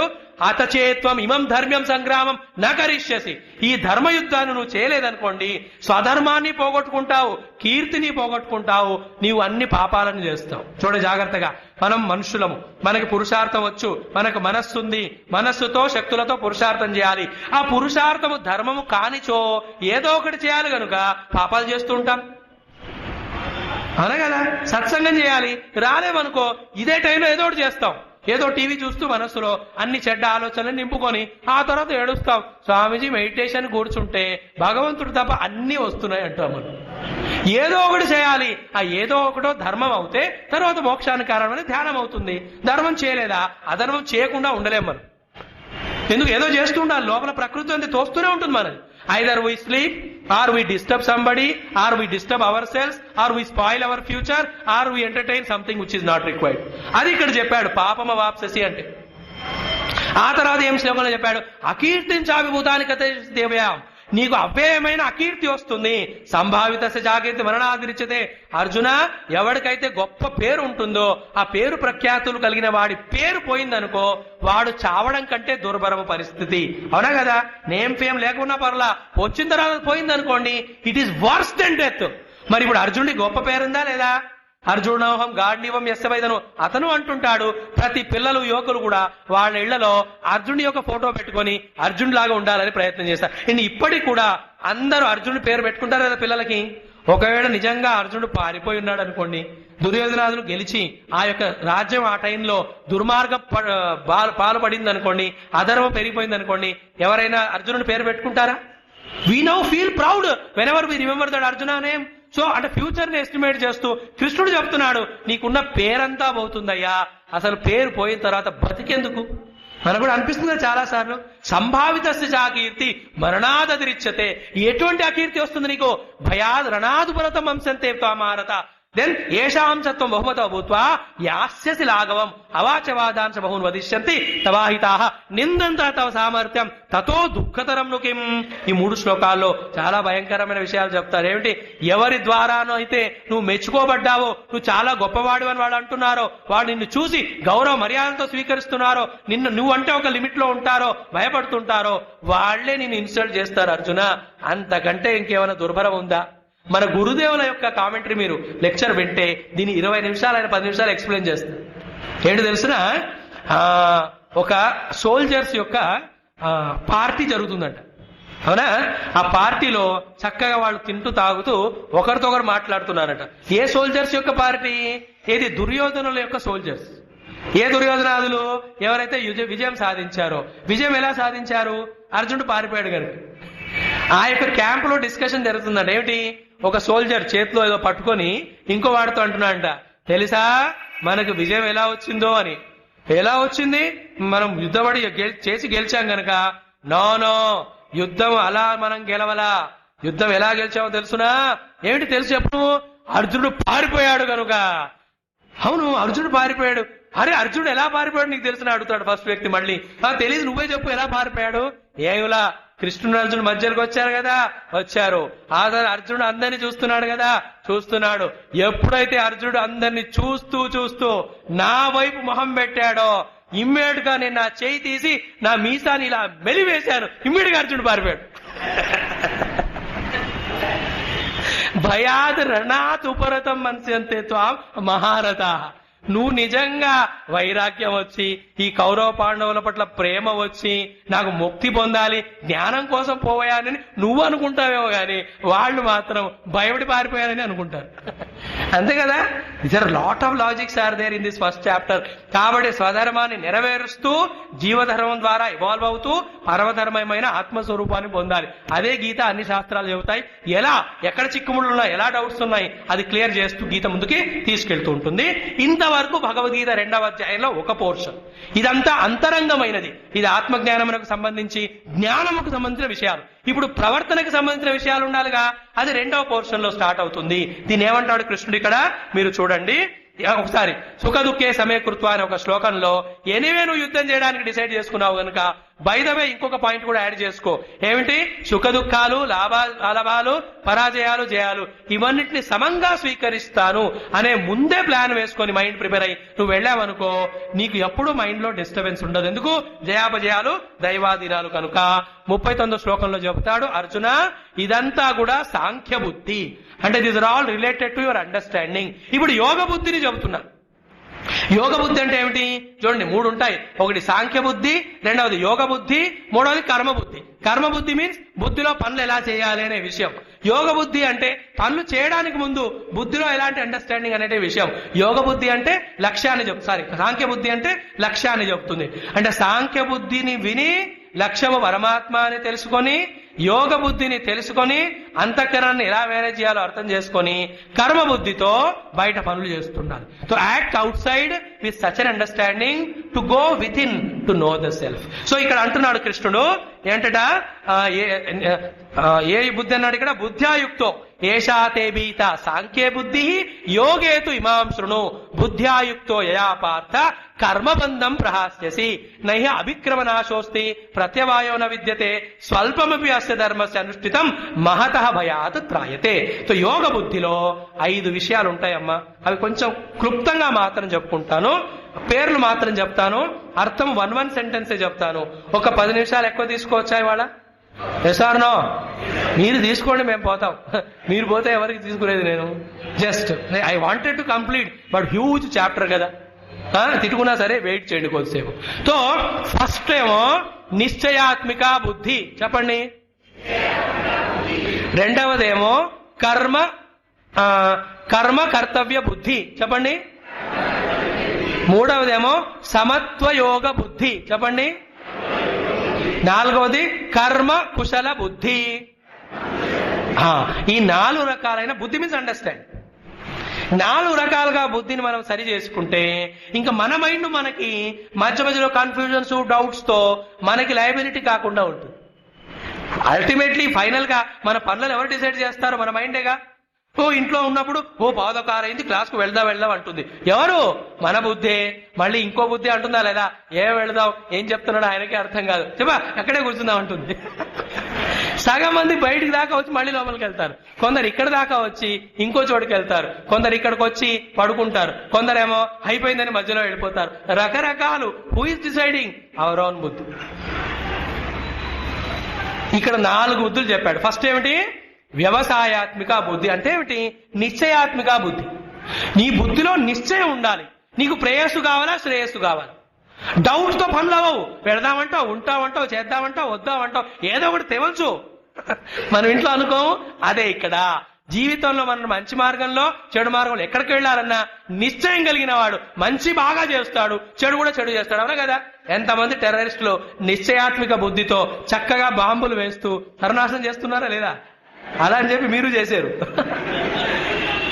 అర్జునుడు అదే అంటున్నాడు కృష్ణుడు అర్జునుడితో, బీ ఫర్మ్. ఇక్కడ ఈ కృష్ణుడు ఈ పాయింట్ చెప్పాడు కనుకనే గీత మొత్తంలో కూడా అర్జునుడు ప్రతిసారి కూడా నువ్వు నిశ్చయం చేసి చెప్పు, నిశ్చయం చేసి చెప్పు, నిశ్చయం చేసి చెప్పు అంటాడు. మైండ్ లెవెల్లో ఉంటే కన్ఫ్యూజన్ ఉంటుంది, బుద్ధి లెవెల్లో ఉంటే నిశ్చయం ఉంటుంది. బుద్ధి దగ్గరికి వెళ్ళిపో అని అంటున్నాడు ఇక్కడ. తో నిశ్చయాత్మక బుద్ధి. నీకు నిశ్చయం ఎందుకు రావట్లా? ఈ ధర్మయుద్ధం చేద్దామని డౌట్ ఎందుకు వచ్చింది, పోవాలా పోవద్దా అని చెప్పి? ఎందుకంటే ఒక లాజికల్ సీక్వెన్స్ ఆఫ్ 5 శ్లోకాస్ చెప్తున్నాడు. భోగైశ్వర్య ప్రసక్తానాం తయా అపహృత చేతసాం వ్యవసాయాత్మక బుద్ధి సమాధౌ నవిదిద్యతే. త్రైగుణ్య విషయ వేద నిస్త్రైగుణ్యో భవార్జున నిర్ద్వంద్వో నిత్యసత్వస్థ నిర్యోగక్షేమ ఆత్మవాన్ అని చెప్తూ నీ మైండ్ లో చాలా ఎంజాయ్మెంట్స్ గురించిన ఆసక్తి ఉంది కనుక నీ ధర్మం పట్ల నీకు నిశ్చయాత్మక బుద్ధి రావట్లేదు. మరి నీకు ఎంజాయ్మెంట్స్ పట్ల డిజైర్ ఎందుకు వచ్చిందయ్యా? ఇక్కడ చెప్తున్నాడు త్రైగుణ్య విషయావేదా. ఎక్కడెక్కడైతే ఈ వస్తు సముదాయములు, ఈ యొక్క సెన్షువస్ ప్లెజర్స్, ఎక్స్టర్నల్ హ్యాపీనెస్ గురించి చెబుతూ ఉన్నారో నువ్వు అవే వింటున్నావు. నువ్వు వేదం చదివినా అదే చదువుతావు. నేనేం చేయను? వింటున్నారా? శాస్త్రాలు చదివినా, సత్సంగానికి వెళ్ళినా, పూజకి వెళ్ళినా ఆ రోజు ఏ నైవేద్యం పెట్టారో మన దృష్టి అక్కడే ఉంటుంది. కానీ పూజ ద్వారా భగవంతుడిని పొందామని ఎక్కడుంది? మైండ్ లో ఆ ప్రసక్తి ఉంది కనుక ఇక్కడ ఇది లభిస్తుందో లేదో డౌట్ ఉంది కనుక నీకు ధర్మయుద్ధం చేయాలనేటువంటి నిశ్చయం రావట్లేదు. కాబట్టి ఎక్కడికి వెళ్ళినా, ఎక్కడికి వెళితే మన ధర్మం పట్ల నిశ్చయం కలుగుతుందో అక్కడికే వెళ్ళాలి, అదే ఆలోచించాలి, అదే చూడాలి. అదర్వైజ్ భోగైశ్వర్య మనస్సు ప్రసక్తిని పొందుతుంది. భోగం అంటే ఎంజాయ్మెంట్, ఐశ్వర్యం అంటే power. Either we want the power or we want the enjoyments. Power కావాలన్నవాడు రజోగుణి దుర్యోధనుడు, ఎంజాయ్మెంట్స్ కావాలన్నవాడు తమోగుణి ధృతరాష్ట్రుడు. వాళ్ళు గీతకు అర్హులా? కనెక్షన్ దొరికింది కదా ఫస్ట్ చాప్టర్. ఇక్కడ వాళ్ళకి ఎందుకు గీత లభించలేదు? ఇక్కడ కూర్చున్న మనలో కూడా ఎందుకు గీత ఎక్కట్లేదు? ఎందుకు మన గీత అంటే అయిష్టత ఏర్పడుతుందయ్యా అంటే భోగైశ్వర్య ప్రసక్తాన. సో ఒక శ్లోకం గడి చెప్తాడు అర్జునుడికి కృష్ణుడు, త్రైగుణ్య విషయా వేదాహ. మనం ఏమై ఉండాలంట? నిస్త్రైగుణ్య, నిర్ద్వంద్వ, నిత్యసత్వస్థ, నిర్యోగక్షేమ ఆత్మవాన్. ఈ 5 విషయాలు గనక నీలో ఉంటే అర్జున, నీవంటే నాకు ఇష్టము, నీకు గీత బోధన చేసి తప్పకుండా యుద్ధ క్షేత్రంలోనే తరింపజేస్తానంటాడు. మన ఇద్దరం కలిసి ఏదో అడవిలోకి వెళ్ళి, నది దగ్గరికి వెళ్ళి అక్కడ కూర్చొని ఉపనిషత్తు చదువు అక్కర్లా. Here it self you can be liberated. ఈ విషయం చెప్పిన తర్వాత వ్యవసాయాత్మక బుద్ధి ఈజ్ ఈక్వల్ టు నిశ్చయాత్మక బుద్ధి. అర్థమైంది కదా? నిశ్చయం చేసుకోవాలి. తర్వాత కర్మ విషయమైన బుద్ధి అంటే ఏమిటి? కర్మణ్యేవ అధికారస్తే. నీకు కర్మ చేయడంలో అధికారం ఉన్నది. అధికారం అంటే ఏమిటి? నీవు కర్మ చేయలేదా, నీ కర్మ ఎవడో చేస్తాడు. ఉంటాయి కదా పెద్ద కర్మలు అవన్నీ. ఎవరికి అర్థమైనట్లేదు ఇక్కడ. కాబట్టి మన కర్మ ఎవరో చేసే టైం వచ్చే వరకు మన కర్మలు చేయకుంటే ప్రతిరోజు చెయ్యి ఇలా కొట్టుకుంటూ కర్మ కర్మ అనాల్సిందే. దెర్ఫోర్ నిశ్చయం దేంట్లో ఉండాలి? ఫస్ట్ కర్మ పట్ల నిశ్చయం ఉండాలి. Let us not be without action even one moment. ఇవన్నీ నెక్స్ట్ చాప్టర్ లో ఎలాబరేట్ చేస్తారు, రేపటి రోజు చెప్పబోతున్నాం. తో కర్మకు సంబంధించిన నిశ్చయము. మరి వాట్ అబౌట్ ద ఫలము? ఫలం కోసం మనం చేయక్కర్లా, కర్మ చేయడమే ఫలము. ఎలా చేస్తే అలా ఫలం తప్పకుండా వస్తూనే ఉంది. ఫలములన్నీ వదిలేస్తే పరమాత్మ లభిస్తాడు. అవన్నీ వచ్చే అధ్యాయంలో వస్తాయి. ఇది 2వ పాయింట్. 3వది ఏమిటి? మనం చెప్పాం కదా, యోగమునకు సంబంధించిన బుద్ధి అన్నాం కదా, సమత్వం యోగ ఉచ్యతే అనేటువంటి బుద్ధి. సో నిశ్చయాత్మక బుద్ధి, కర్మ సంబంధమైన బుద్ధి, తర్వాత సమత్వ యోగ సంబంధమైన బుద్ధి అన్నాడు ఇక్కడ 48 శ్లోకంలో. మీరు చూడండి, యోగస్థ కురు కర్మాణి సిద్ధ్య సిద్ధ్యో సమభూత్వ సమత్వం యోగ ఉచ్యతే. Some time success, some time failure. చూడండి, చాలా ముఖ్యం ఇది, జీర్ణించుకోండి. వాళ్ళ గెలవడము ఓడిపోవడము మజా కాదు. గురుదేవులు అంటారు, the victory is not in the trophy won but it is the race run. Let us run the race. Whoever gets the prize, let us appreciate that fellow. Today he won, tomorrow that fellow will win, day after tomorrow you may win, again the next day somebody else win. ఈ ప్రపంచం అంతేగా చూస్తున్నావా లేదా? ఒకడు ఏమి లేని వాడు కోటీశ్వరుడు అవుతున్నాడా లేదా?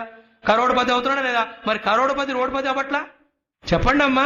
It is going on. తో సిద్ధాసిద్ధులని మనం దృష్టి పెట్టకూడదు.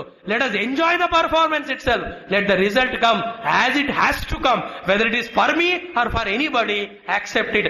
ఈ యొక్క అరేంజ్మెంట్, ఈ యొక్క అరేంజ్మెంటే సమత్వం అంటారు. సమత్వమే యోగము. ఆ సమత్వ యోగాన్ని నువ్వు బుద్ధిలో పెట్టుకో. ఎప్పుడు? తర్వాత పెట్టుకోవాలంటే రాదు. ఎందుకంటే ఏ బుద్ధిలోనైతే నాకే విజయం కావాలి అనే ఉద్దేశంతో యుద్ధం చేస్తారో వాడు ఓడిపోయాడంటే తట్టుకోలేడు, ఆత్మహత్యలు చేసుకుంటాడు. కాబట్టి సమత్వం అనేటువంటి బుద్ధి యోగం.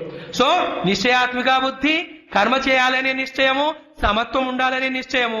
2వది ఏంటి? కర్మలో కుశలత్వం అనేటువంటి బుద్ధి. అక్కడ కూడా నిశ్చయం ఉండాలి. కర్మలో కుశలత్వం అంటే ఏమిటో తెలుసునా? కుశలముగా కర్మ చేస్తూ ఆ కర్మలు ఫ్యూచర్ లో మనల్ని బంధించకుండా ఉండాలి. అది ఎలా చేయాలో రేపు చెప్తామా. ఈ విధంగా 4 రకాలైనటువంటి బుద్ధులు చెప్పి తర్వాత ఏమంటాడు తెలుసునా, 51, 52లో బుద్ధి ఈ యొక్క ముందు చెప్పిన 7 శ్లోకాల సారాంశం చెప్తున్నాడు. జాగ్రత్తగా వినండి. యదాతే మోహకలిలం బుద్ధి వ్యతితరిష్యతి తదా గంతాసి నిర్వేదం శ్రోతవ్యస్య శ్రుతస్య చ శృతి విప్రతిపన్నాతే యదా స్థాస్యతి నిశ్చల సమాధౌ అచలా బుద్ధి తదా యోగమవాప్స్యసి. అంటే ఏమిటో జాగ్రత్తగా వినండి. ఏమంటున్నాడంటే, అర్జున, ఎప్పుడైతే ఇప్పటిదాకా నేను నీకు చెప్పిన విషయాలను వంటబట్టుకొని నువ్వు బుద్ధిలో ఉన్నటువంటి మోహాన్ని తొలగించి ఆ తర్వాత అప్పటి వరకును అంతకు ముందును ఇంద్రియముల ద్వారా మనస్సు ద్వారా ఈ ప్రపంచంలోని వస్తువుల పట్ల ఉన్నటువంటి నీ కల్పనలను, నీ రాగద్వేషాలను, నీ భోగైశ్వర్య ప్రసక్తులను పక్కన పెడతావో, అంటే what ever I told you listen, you understand, అంతకు ముందు ఉన్నటువంటి నీ ఊహాపోహలను పక్కన పెడతావో అప్పుడు నీకు మనస్సులో నిశ్చలత్వం వస్తుంది. దాన్ని సమాధి అంటారు. ధీ ఎప్పుడైతే సమస్థితిలోకి వస్తుందో, నీకు మొదట్లో చెప్పానే ఏది నైనం చిందంతి శస్త్రాణి అని ఒక వస్తువు లోపల ఉందని, ఆ వస్తువుతో నీకు యోగం లభిస్తుంది. అదే పరమ లక్ష్యము అని చెప్తున్నాడు. The connection we have to catch it. Final గా తెలుసుకోవాల్సిన లోపల వస్తువు. అది తెలవాలంటే ధ్యానం చేయాలి. ధ్యానం చేయాలంటే మనస్సు సమాధిలోకి వెళ్ళాలి. ఎప్పుడు వెళ్తుంది అది? అది నిశ్చలంగా అచలంగా ఉన్నప్పుడు. ఎప్పుడు నిశ్చల వస్తలం అవుతుంది? ఎప్పుడైతే అందులో రైట్ కన్విక్షన్స్ ఉంటాయో. కన్విక్షన్స్ ఏంటి? ఇవి.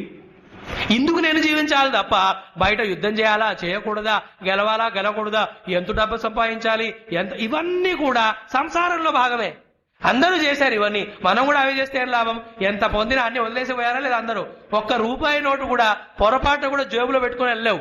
అక్కడ చిత్రగుప్తుడు వీళ్ళందరూ ఉంటారు, నిగాల్ ఉదర్ ఫేకే అంటారు.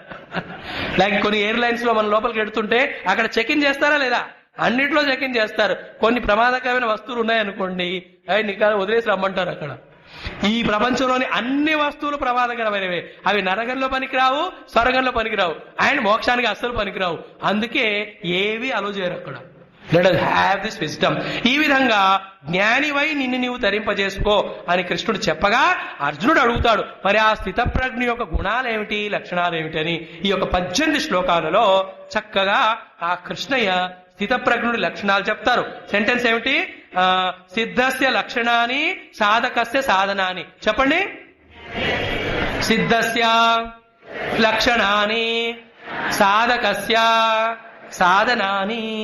సో సిద్ధుడి లక్షణాలు సాధకుడికి సాధనలు అవుతాయి. సో ఆయన అడిగిన ప్రశ్న ఏంటి అర్జునవాచ?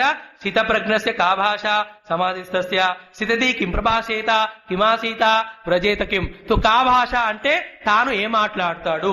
ఓకే. కిం ప్రభాసేత అంటే తనని ఎవరైనా పలకరిస్తే ఎలా ఆన్సర్ ఇస్తాడు, అంటే how he responds to the world.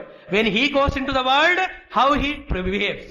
When the world comes to him, how he responds. Then సిద్ధతి కిం ప్రభాసేత, then కిమాసీత, అతను ఏ జ్ఞానాధారంగా జీవిస్తాడు. వ్రజేత కిం, తన వెంట ఏ జ్ఞానాన్ని ఆధారంగా పెట్టుకొని వెళుతాడు. తద్వారా తాను లోకానికి ఒక మేలే చేస్తాడు తప్ప తాను లోకానికి, లోకం తనకి కీడు చేయకుండా రక్షించుకుంటాడు. ఇది అడగ్గా చక్కని ఉపదేశం. One of the masterpiece of literature. మన గురుదేవులు అంటారు, మీరు చూడండి ఆయన పుస్తకంలో ఈ 18 శ్లోకాలలో స్థితప్రజ్ఞ లక్షణాలు, ఆ ప్రజ్ఞలో స్థితిని పొందడానికి చేయవలసిన సాధనల గురించి 18 శ్లోకాలలో కృష్ణయ్య చెప్పినటువంటి మాస్టర్ పీసు ఏ శాస్త్రంలోనూ ఏ మతంలోనూ కూడా లేదు. ఈ ఒక్క 18 శ్లోకాలు జీర్ణించుకోగలిగితే ఇంకా అన్ని సాధన సాధ్యాలన్నీ కూడా లభిస్తాయి. సో మనం కొంచెం టైంలో కొద్దిగా చెప్పుకుంటాము. ఒక 2 విషయాలు ఏమైనా మిగిలితే రేపు కన్క్లూడ్ చేసుకొని 3వ అధ్యాయం చెప్పుకుందాము. ఇక్కడ చూడండి, ప్రజహాతి యదా కామాన్ సర్వాన్ భారత మనోగతాన్ ఆత్మన్యేవాత్మనాతుష్ట స్థితప్రజ్ఞస్తదోచ్యతే దుఃఖేషు అనుద్విగ్నమనాః సుఖేషు విగత స్పృహ వీతరాగవయక్రోధః స్థితధీర్ మునిరుచ్యతే. ఎవడయా స్థితప్రజ్ఞుడు అంటే వీడు ఎవడైతే తన మనస్సులో ఉన్న అన్ని కామనలను వదిలేశాడో. ఎందుకు? మనస్సుకి అతీతమైన పరమాత్మను పొందిన వాడికి ఇంకా కామనలు ఎందుకు ఉంటాయి? The source of bliss is God. You found the God, then why do you run outside? కామనలను తీర్చుకోవడం వేరు, కామనలను దాటే ప్రయత్నం చేయడం వేరు, సర్వ ఆనందములకు మూలమైన పరమాత్మను పొందడం వేరు. తో స్థితప్రజ్ఞుడు పరమాత్మనే ఆనంద స్వరూపుడు అనే ప్రజ్ఞలో స్థితి పొందాడు, అందులో ఆనందాన్ని పొందాడు కనుక వాడికి న్యాచురల్ గా కామనలు ఉండవు. సో ఇది సిద్ధుడి యొక్క లక్షణం. మరి సాధకుడు ఏం చేయాలా? తన మనసులో ఉన్న కామన్ మెల్లిగా దాటుతూ ఉంటే ఆ స్థితికి చేరుతాడు. సో ప్రజహాత్ యదా కామాన్, దాన్ని ఏం చేయాలి? ఆత్మనేవ ఆత్మనాతుష్ట. నీలోనే అంత ఆనందం ఉంది. చూడండి, ఎన్ని మిఠాయిలు తిన్నా ఆనందం మిఠాయిలో ఉందా, మనలో ఉందా? చెప్పండి. ఆనందం మిఠాయిలో ఉంటే ఆ సీసా ఆనందపడాలి కదా, ఏ సీసాలో మిఠాయి ఉందో. అవునా కదా? మరి అందరికి ఆనందం ఇవ్వాలిగా. ఎంతమంది లేరు మిఠాయిని చూసి ద్వేషించేవాడు? మరి మిఠాయిలో ఆనందం ఉంటే అమ్మేవాడు ఎందుకు అమ్ముతున్నాడు? తినొచ్చు కదా. మరి ఆ మిఠాయిలో నిజంగా ఆనందంగా ఉంటే కేవలం మిఠాయితోనే ఆనందంగా ఉండు. మరి ఇంకోటి ఎందుకు అడుగుతున్నావు? మరి అది 50 తినొచ్చు కదా, 5 తినగానే చాలు ఎందుకు అంటున్నావు? ఎన్ని కారణాలు చూపించావో లేదా? హాఫ్ మినిట్ లో happiness is not out side. అందుకే కొందరికి మిఠాయి తింటే ఆనందం ఉంది. ఎక్కడ ఉన్న ఆనందం ఉంది? లోపల. కొందరికి మిఠాయి వేరే వాళ్ళకు పంచితే ఆనందం ఉంది. ఎక్కడ ఉన్న ఆనందమో? లోపలే. కొందరికి మిఠాయి పారవేస్తే ఆనందం ఉంది. ఎక్కడ ఆనందము? లోపలే. ఆనందానికి స్రోత్ నేనే. ఇవన్నీ మీన్స్ ఆర్ మీడియంస్. అక్కడ ఉన్నాయని మనం అనుకుంటాం, మరి ఉన్నది ఇక్కడే. సో స్థితప్రజ్ఞుడు ఆ జ్ఞానంలో ఉంటాడు గనక వాడికి బాధలే లేవు, మైండ్ డిస్టర్బే అవ్వదు. అలాగే 2వ శ్లోకంలో ఏం చెప్పాడు? ఆనందంలో ఉన్నాడు గనుక దుఃఖములలో ఉద్విగ్నానికి పొందడు, సుఖంలో ఎగిరి గంతేడు. సుఖ దుఃఖాలన్నీ మనస్సులో ఉంటాయి. మనస్సు దాడిన ఆత్మలో ఉన్నాడు గనుక let them come and go. అందుకే కృష్ణుడు మనందరి కలిపితే ఎన్ని కష్టాలు ఉన్నాయో అన్ని కష్టాలు ఒక్క కృష్ణుడికే ఉన్నాయి. కానీ నవ్వుతూ భగవద్గీత చెప్పాడా లేదా? ప్రాసన్నివ భారత. నాకు నచ్చే ఒక విషయం ఏంటి, అక్కడ అర్జునుడు ఏడుస్తున్నాడు, కృష్ణుడేమో నవ్వుతున్నాడు. మరి కృష్ణార్జునులు ఇద్దరు రథం పైన కూర్చున్నారా లేదా? అవునా కదా? ఎవరు ముందు ఎవరు వెనకాల ఉన్నారు? కృష్ణుడు ముందు, అర్జునుడు వెనకాల కదా. మరి శత్రుపక్షం వాళ్ళు బాణాలు వేస్తే ఎవరికి తగులుతాయి ఫస్ట్? మరి అర్జునుడు కృష్ణుడు వెనకాల దాక్కోవచ్చు కదా. మరి ఎవరు ఏడవాలి, ఎవరు నవ్వాలి? చాలా సరదాగా ఉంటాయి మనం జాగ్రత్తగా గమనిస్తే. ఏమిటి కృష్ణుడు? దుఃఖేషు అనుద్విగ్నమనాహ. ఆయనకి ఎన్నో బాణాలు తగిలాయి. ఆ బాణాలు తగిలి ఆయనకు వచ్చిన రక్తం ఇవంతా భీష్ముల వారు భాగవతంలో వర్ణించారు. అయినా సరే కృష్ణ నువ్వు రథాన్ని తోలుతూ ఈ పాండవులను రక్షించావయ్యా అని చెబుతూ ఉంటాడు. సో దుఃఖేషు అనుద్విగ్నమనాహ సుఖేషు విగత స్పృహ అని ఈ 3 రోగాలు ఉంటాయే, రాగము, భయము, క్రోధ. ఈ మానసిక రోగాలు వదిలేయి. అప్పుడు ప్రజ్ఞలో నువ్వు కూర్చుంటావు. ప్రజ్ఞలో కూర్చున్నవాడికి ఇవి రావు, ఈ ఉన్నవాడికి ప్రజ్ఞ రాదు. ప్రజ్ఞ రావాలనుకుంటే ఇవి పక్కన పెట్టాలి. లేదు స్వామి నాకు రాగం. ఎక్కడ రాగం ఉంటుందో అక్కడ భయం ఉంటుంది. ఎక్కడ రాగభయాలు ఉంటాయో అక్కడ క్రోధాలు ఉంటాయి. ఎక్కడ రాగభయ క్రోధాలు ఉంటాయో అక్కడ శత్రుమిత్రులు ఉంటారు. ఎక్కడ శత్రుమిత్రులు ఉంటారో అక్కడ జయాపయాలు ఉంటాయి. ఎక్కడ జయాపజయాలు ఉంటాయి అక్కడ సుఖ దుఃఖాలు ఉంటాయి. ఎక్కడ సుఖ దుఃఖాలు ఉంటాయి దాన్ని సంసారం అంటారు. ఇది ఒక line of action. So next sequence లో ఏం చెప్పాడు మనకి? ఎస్ సర్వత్రా న విస్నేహ తత్తత్ ప్రాపిష్పాశుభం నావినందతి నద్వేష్టి తస్య ప్రజ్ఞా ప్రతిష్ఠిత అని చెప్పి ఎలా ఉండాలి జీవితంలో ఒక టార్టాయిస్ ఎగ్జాంపుల్ చెప్తున్నాడు. ఆ టార్టాయిస్ ఎలాగైతే ఏదో చిన్న సౌండ్ రాగానే తన 5 అంగములను 4 కాళ్ళని తన లోపల లాగేసుకుంటుందో అలా మనం కూడా ఏం చేయాలి? ఈ ఇంద్రియ వస్తువులు ఇవన్నీ వచ్చినప్పుడు మనస్సుని, ఇంద్రియాలని దగ్గరికి లాక్కోవాలి. అనగానే ఒక డౌట్ వస్తుంది మనకి, మరి ఈ విషయాలన్నీ ఎలా వదిలించుకోవాలి? ఈ యొక్క 59వ శ్లోకం నుంచి 64వ శ్లోకం వరకు చాలా మంచి టాపిక్. ఇది సారాంశం చెప్తాను చూడండి. ఒక ఇంట్రెస్టింగ్ పాయింట్ ఏమంటాడు ఇక్కడ?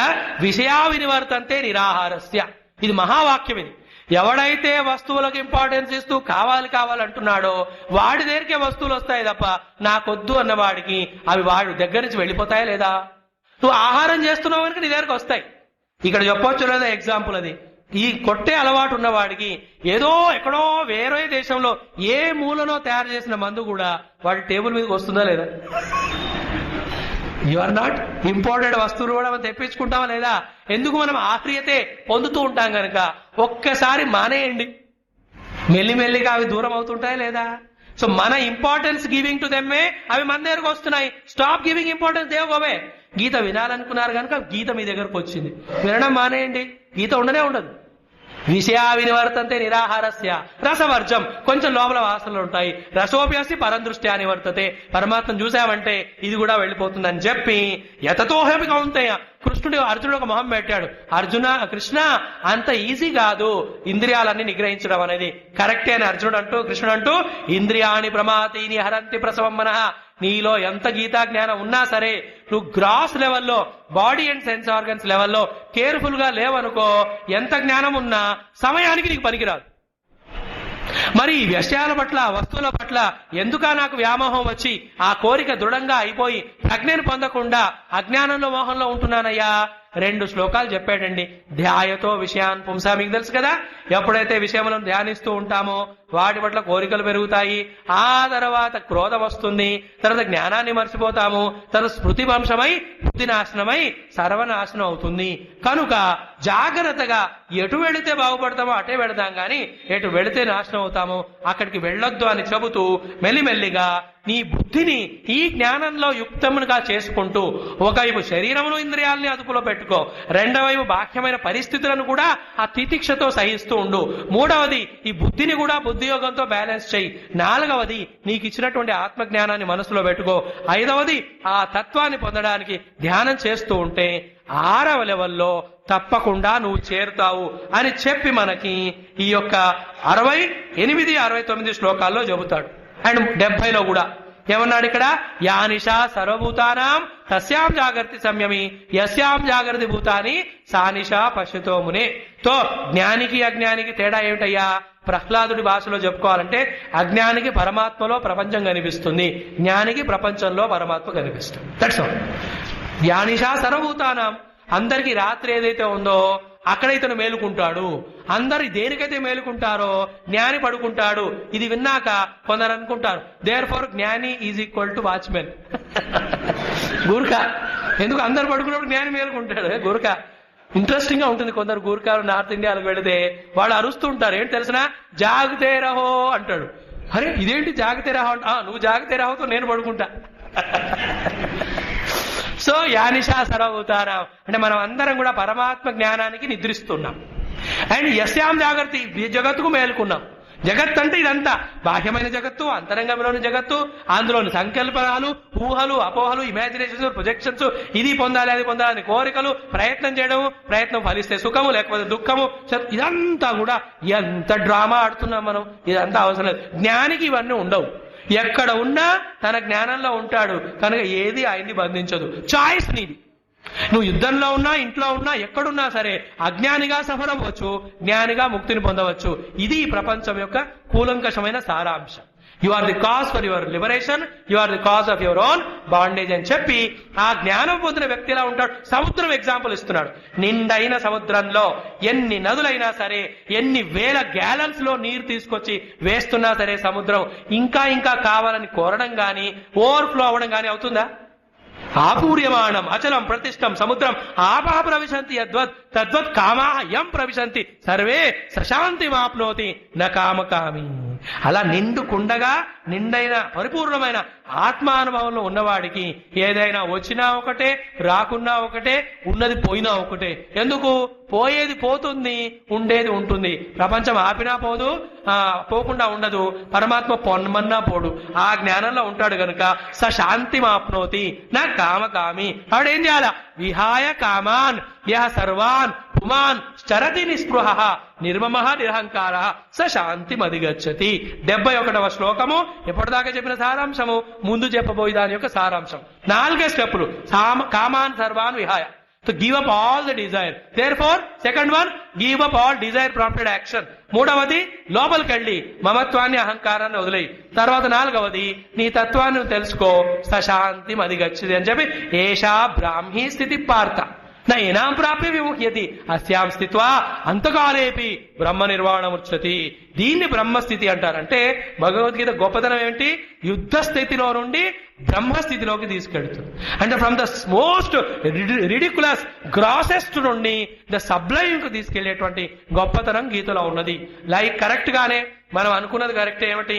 ఈ 2వ అధ్యాయంలో చాలా తొందరపాటుతో కృష్ణయ్య కొన్ని శ్లోకాల్లోనే అన్ని చెప్పాడు. అది కృష్ణుడికి తెలుసు, అర్జునుడికి తెలుసు, మనందరికి తెలుసు, వ్యాసుల వారు కూడా తెలుసు. కనుకునే ఈ విషయాలనే ఏవైతే నిజంగా అర్థం చేసుకోవాల్సినవి ఉన్నాయో, అర్థం చేసుకోవాలో వాటినే 3వ అధ్యాయం నుంచి ఎక్స్ప్లెయిన్ చేస్తూ పోతాను. నువ్వు ఏదేమైనా ఎంత లోపల జ్ఞానం పొందాలని తహతహలాడినా మన ప్రయత్నం మాత్రము, మన ప్రయాణం మాత్రము ఎక్కడున్నామో అక్కడి నుంచే మొదలవ్వాలి కదా.